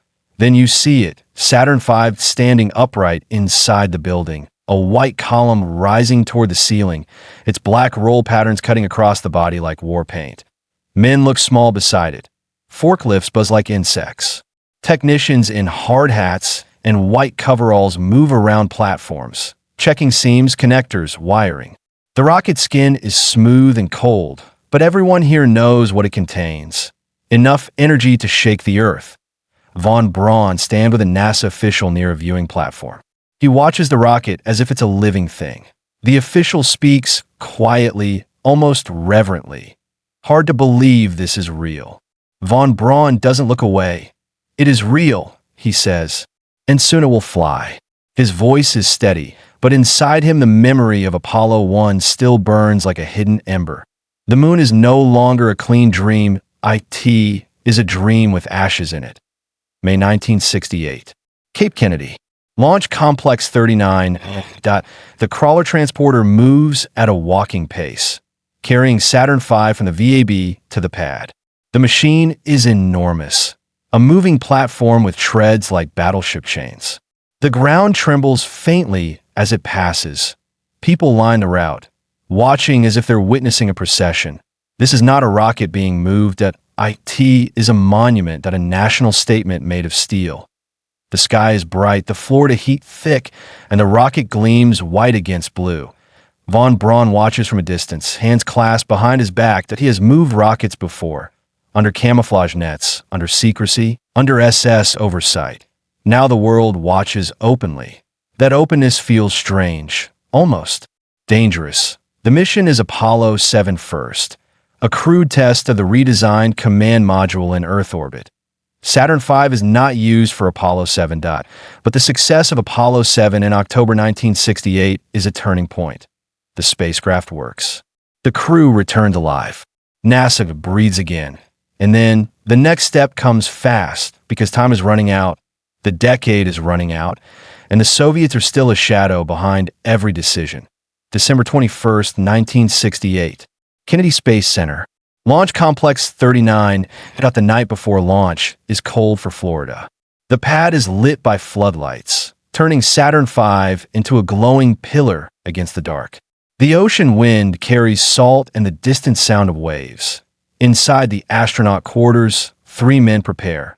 Frank Borman, Commander; James Lovell, Command Module Pilot; William Anders, Lunar Module Pilot. This is Apollo 8, the first mission to carry humans to the moon. Not to land. Orbit. Prove that America can reach. Prove that Saturn V can do what it was built to do. Borman's face is calm, but his eyes show the strain of responsibility. Lovell jokes quietly with Anders, the kind of humor men use when the stakes are too high to speak aloud, and a technician helps them into their suits. The zipper sound is loud in the quiet room. The helmets click into place, and suddenly they're no longer men. They're sealed systems. Payload. Human cargo. Dawn comes pale and clear. The crowd gathers miles away. Thousands of people. Cars parked along roads. Families standing in fields. Reporters with cameras. Soldiers watching from checkpoints. Everyone looks toward the pad. Everyone knows what this represents. Not just a mission, but a response, but a declaration. Inside the firing room, consoles glow with data. Headsets crackle. The countdown voice is steady, almost clinical. T-minus 10 minutes. Von Braun is there, not at the controls, but close enough to feel the tension in the room like electricity. He watches the displays, the numbers, the fuel levels. Liquid oxygen, liquid hydrogen. RP, 1. Pressure stable. Guidance green. Everything green, but green is just a word until the engines ignite. T-minus 30 seconds. Outside, Saturn V stands motionless, impossibly tall. Beneath it, 5F1 engines wait like restrained thunder. T-minus 10. Von Braun's breathing slows. He has seen rockets fail at the last moment. He has seen valves stick, pumps seize, systems betray the men who built them. 3, 2, 1. Ignition. For a fraction of a second, Saturn V does not move. IT simply becomes fired. A bright, violent bloom erupts beneath the first stage. The sound arrives a moment later. A deep, rolling adar that shakes the ground, rattles windows, vibrates through bone. Then the rocket rises, slowly at first, as if the earth is trying to hold it down. Then faster. The flame grows longer, brighter, stretching like a comet tail. The sound becomes a continuous roar, not like an engine, but like a storm tearing the world apart. The crowd watches in stunned silence, mouths open, hands shielding eyes from the glare. Von Braun watches too, eyes fixed, face tight. This is the largest controlled explosion humanity has ever created, and it is carrying 3 men. The rocket climbs through the morning sky, leaving a thick white plume that curls behind it like a scar across the blue. I in the control room. Voices call out stage events. Roll program. Max key. First stage cutoff. Stage separation confirmed. Von Braun hears the words like music, a sequence he has rehearsed in his mind for years. When the first stage separates, the rocket sheds its spent power and continues upward on new engines, new fuel, new momentum. IT is climbing out of the atmosphere, climbing out of Earth's grip, climbing into history. Hours later, Apollo 8 leaves Earth orbit and heads for the moon. The spacecraft becomes a small point of metal traveling through darkness. Inside, Borman, Lovell, and Anders float in their cabin. Strapped to nothing, held only by inertia. They look back at Earth, a blue-white sphere hanging in black space. Fragile, beautiful, borderless. And for a moment, the Cold War feels distant, but is not gone. It is built into the mission itself. December 24th, 1968. Lunar orbit. Apollo 8 swings behind the moon and loses contact with Earth. For minutes, the world holds its breath. Then the signal returns. Lovell's voice crackles through radios across the planet. Please be informed, there is a Santa Claus. Laughter breaks the tension back on Earth. But then Anders' camera captures something no human being has ever seen from this angle. Earth rising above the lunar horizon, a blue marble lifting into view. The image will be called Earthrise.it, will become one of the most famous photographs in history, and it will make millions of people feel something they can't name. Wonder, humility, fear, hope. Von Braun sees the photograph later, but he holds it in silence. This is what he dreamed of. This is what rockets can do. Not destroy a city, not terrorize civilians, but reveal the world to itself. That Christmas Eve, Apollo 8 broadcasts a message to Earth. The astronauts read from Genesis, their voices calm and human against the vast emptiness beyond their hull. In the beginning, God created the heaven and the earth. Millions listen, even those who hate NASA, even those who fear the cost, even those who don't understand rockets at all. Because for a few minutes, the entire world is connected by a voice coming from the moon. In Huntsville, Von Braun listens to. He stands in his home, lights low, radio on. He does not speak. He simply listens. And when the broadcast ends, he looks out at the night sky. The moon hangs there, unchanged, but now he knows, truly knows, that human beings have reached it. Not in fantasy, in metal, in fire, in mathematics, in the same power that once fell on London. Apollo 8 returns safely. The world exhales. NASA has proven it can send men to the moon and bring them back. Saturn V has proven it can do what it was built to do. And the decade's final step is now inevitable. A landing. Von Braun knows so does the Soviet Union does every engineer who has ever stared at a rocket and wondered whether it would rise or explode. The moon is no longer distant. It is next. July 16th, 1969. Kennedy Space Center, Florida. Launch Complex 39. The air is already heavy before sunrise, thick with humidity that clings to skin and fabric. The sky over the Atlantic is pale blue, streaked with thin clouds that look like brushed chalk. Beyond the dunes, the ocean rolls quietly, indifferent to history. Saturn V stands on the pad like a white skyscraper planted in sand. Around it, the world gathers. Hundreds of thousands of people line the roads and beaches. Families sit on car hoods. Soldiers direct traffic. Reporters speak into microphones with voices that tremble from excitement.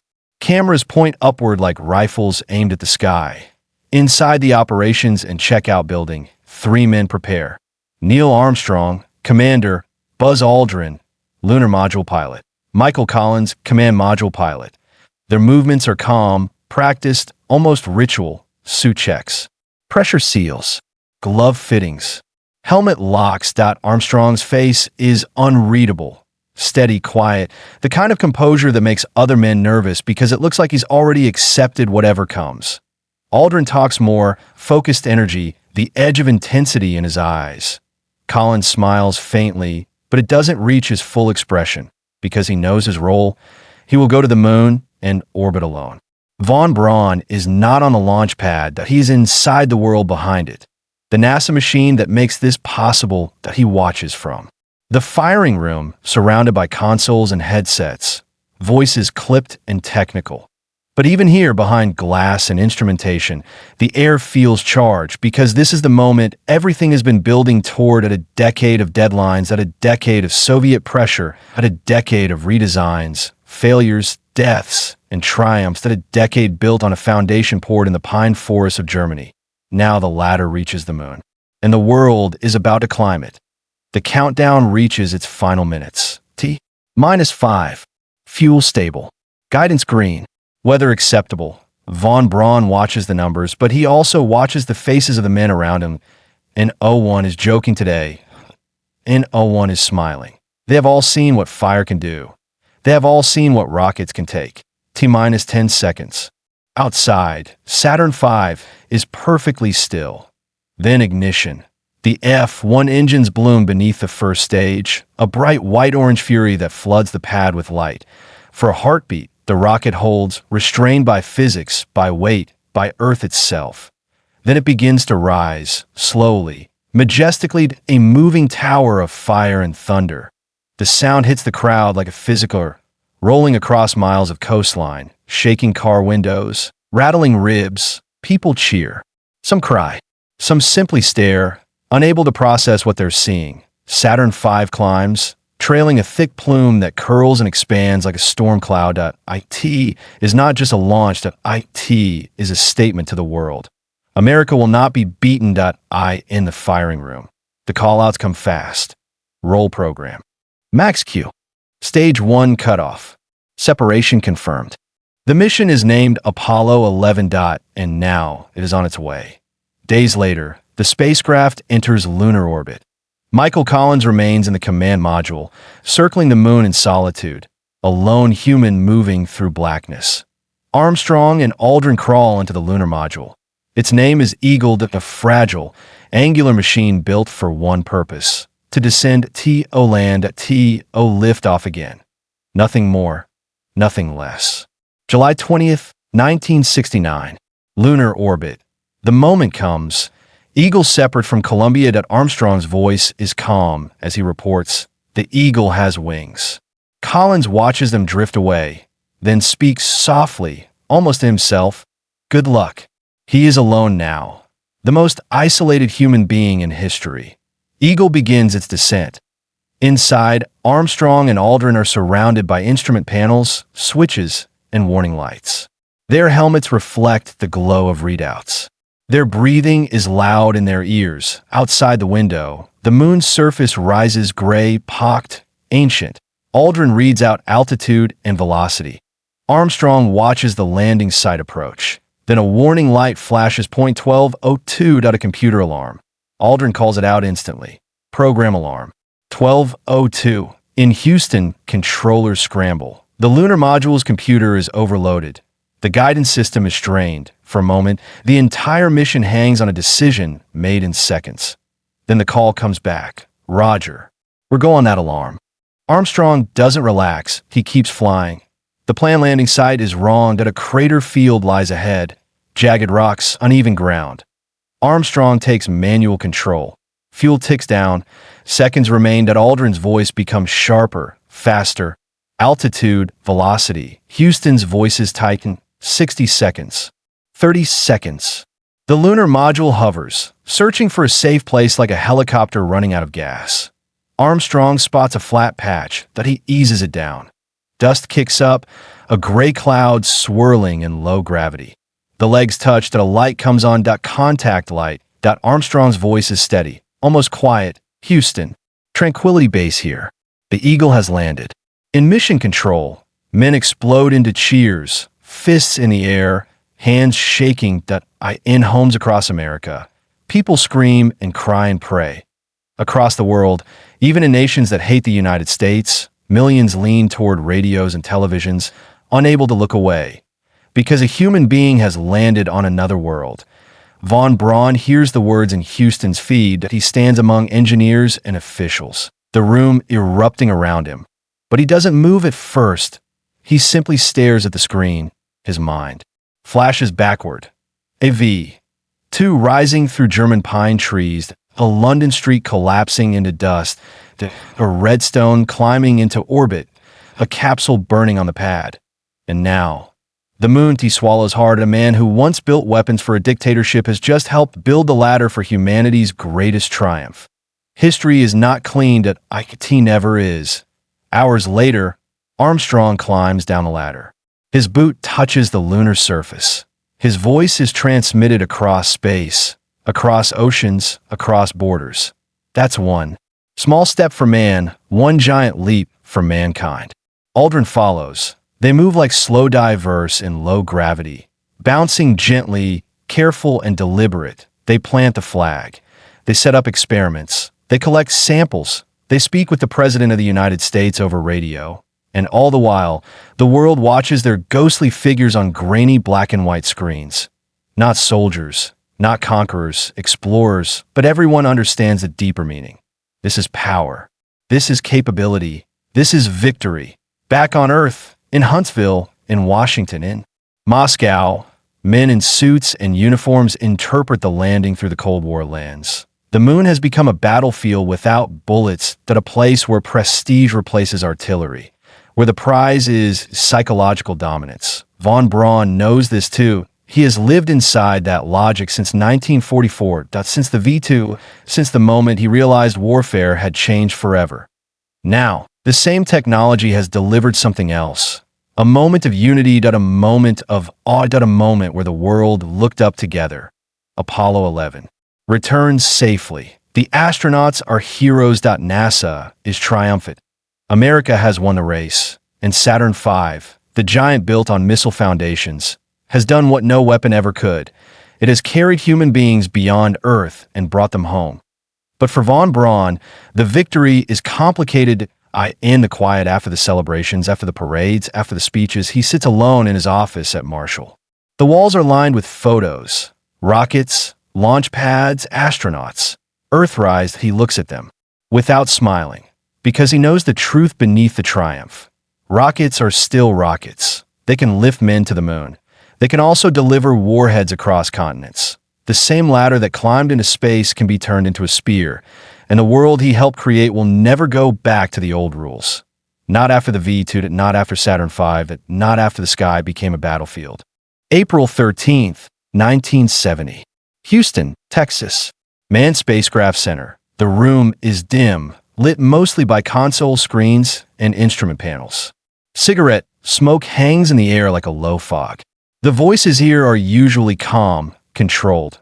Engineers speaking in measured tones as they guide spacecraft through the most hostile environment imaginable. But tonight, something has changed. That a controller's voice cuts through the steady rhythm of telemetry. Flight, we've got a problem. On the big screen, numbers flicker and shift. A pressure reading drops. A system goes unstable. The kind of data that makes your stomach tighten before your mind can fully process why. Apollo 13.3 men are on their way to the moon again.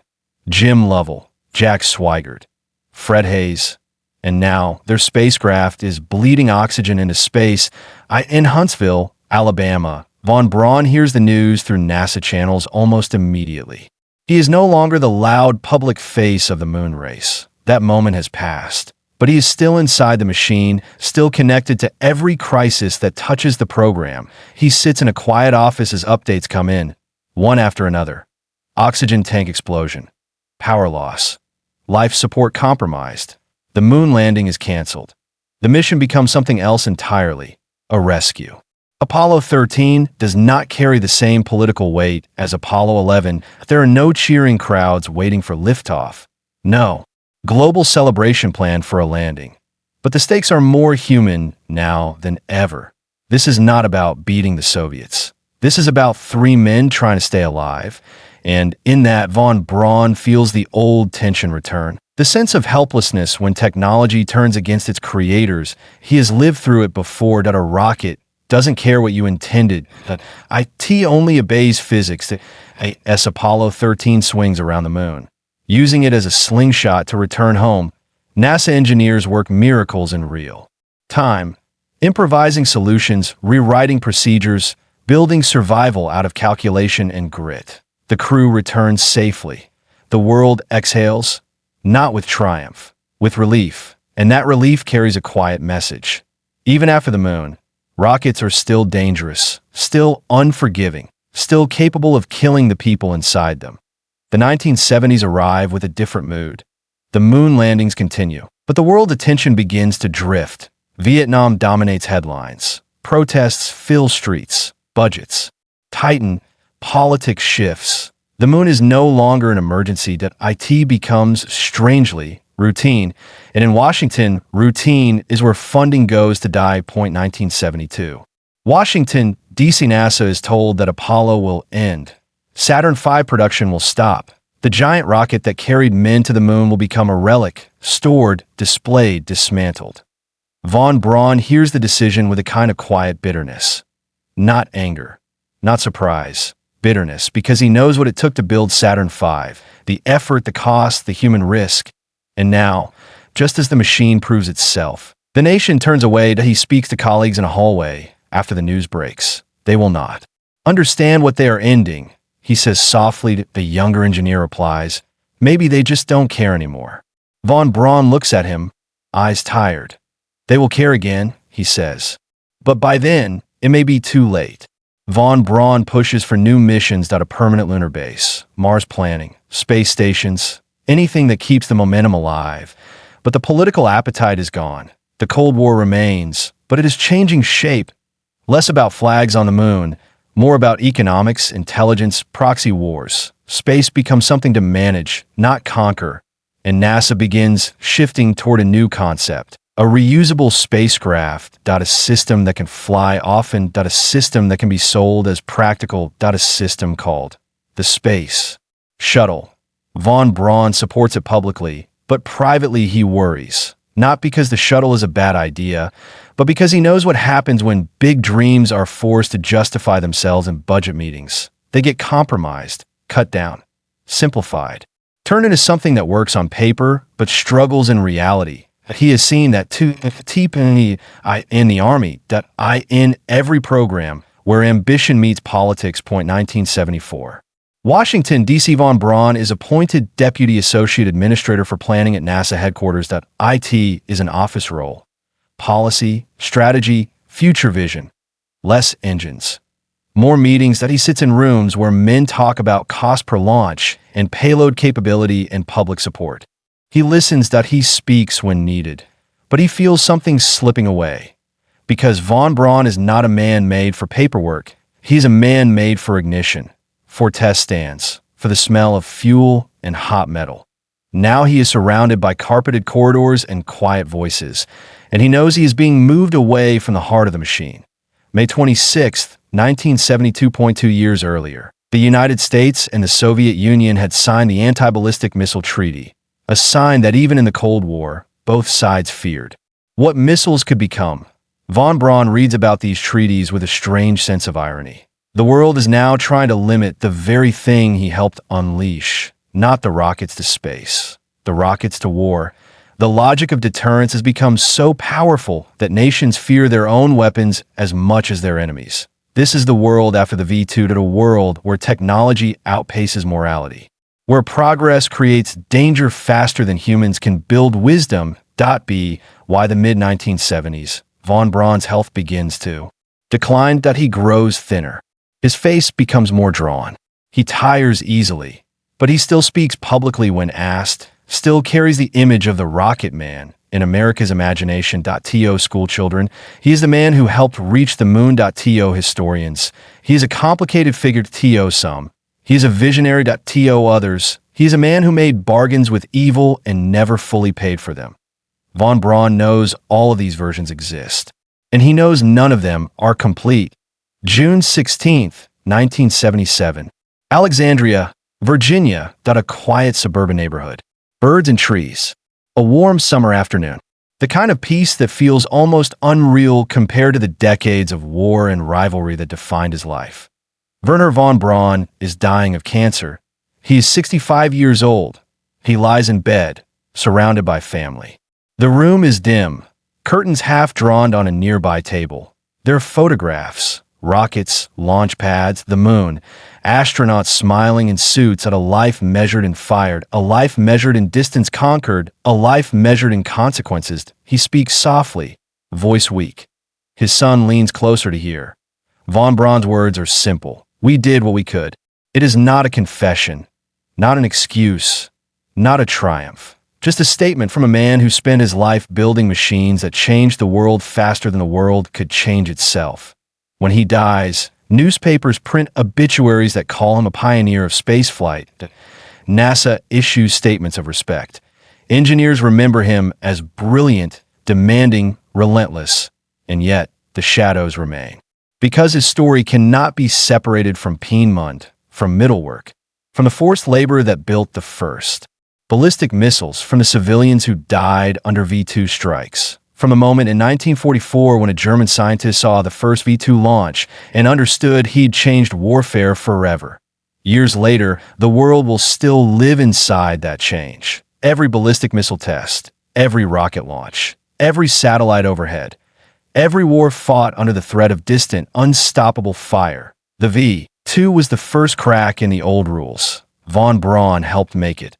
And in doing so, he helped create two futures at once: a future where humanity can reach the moon, and a future where no city is ever truly safe again.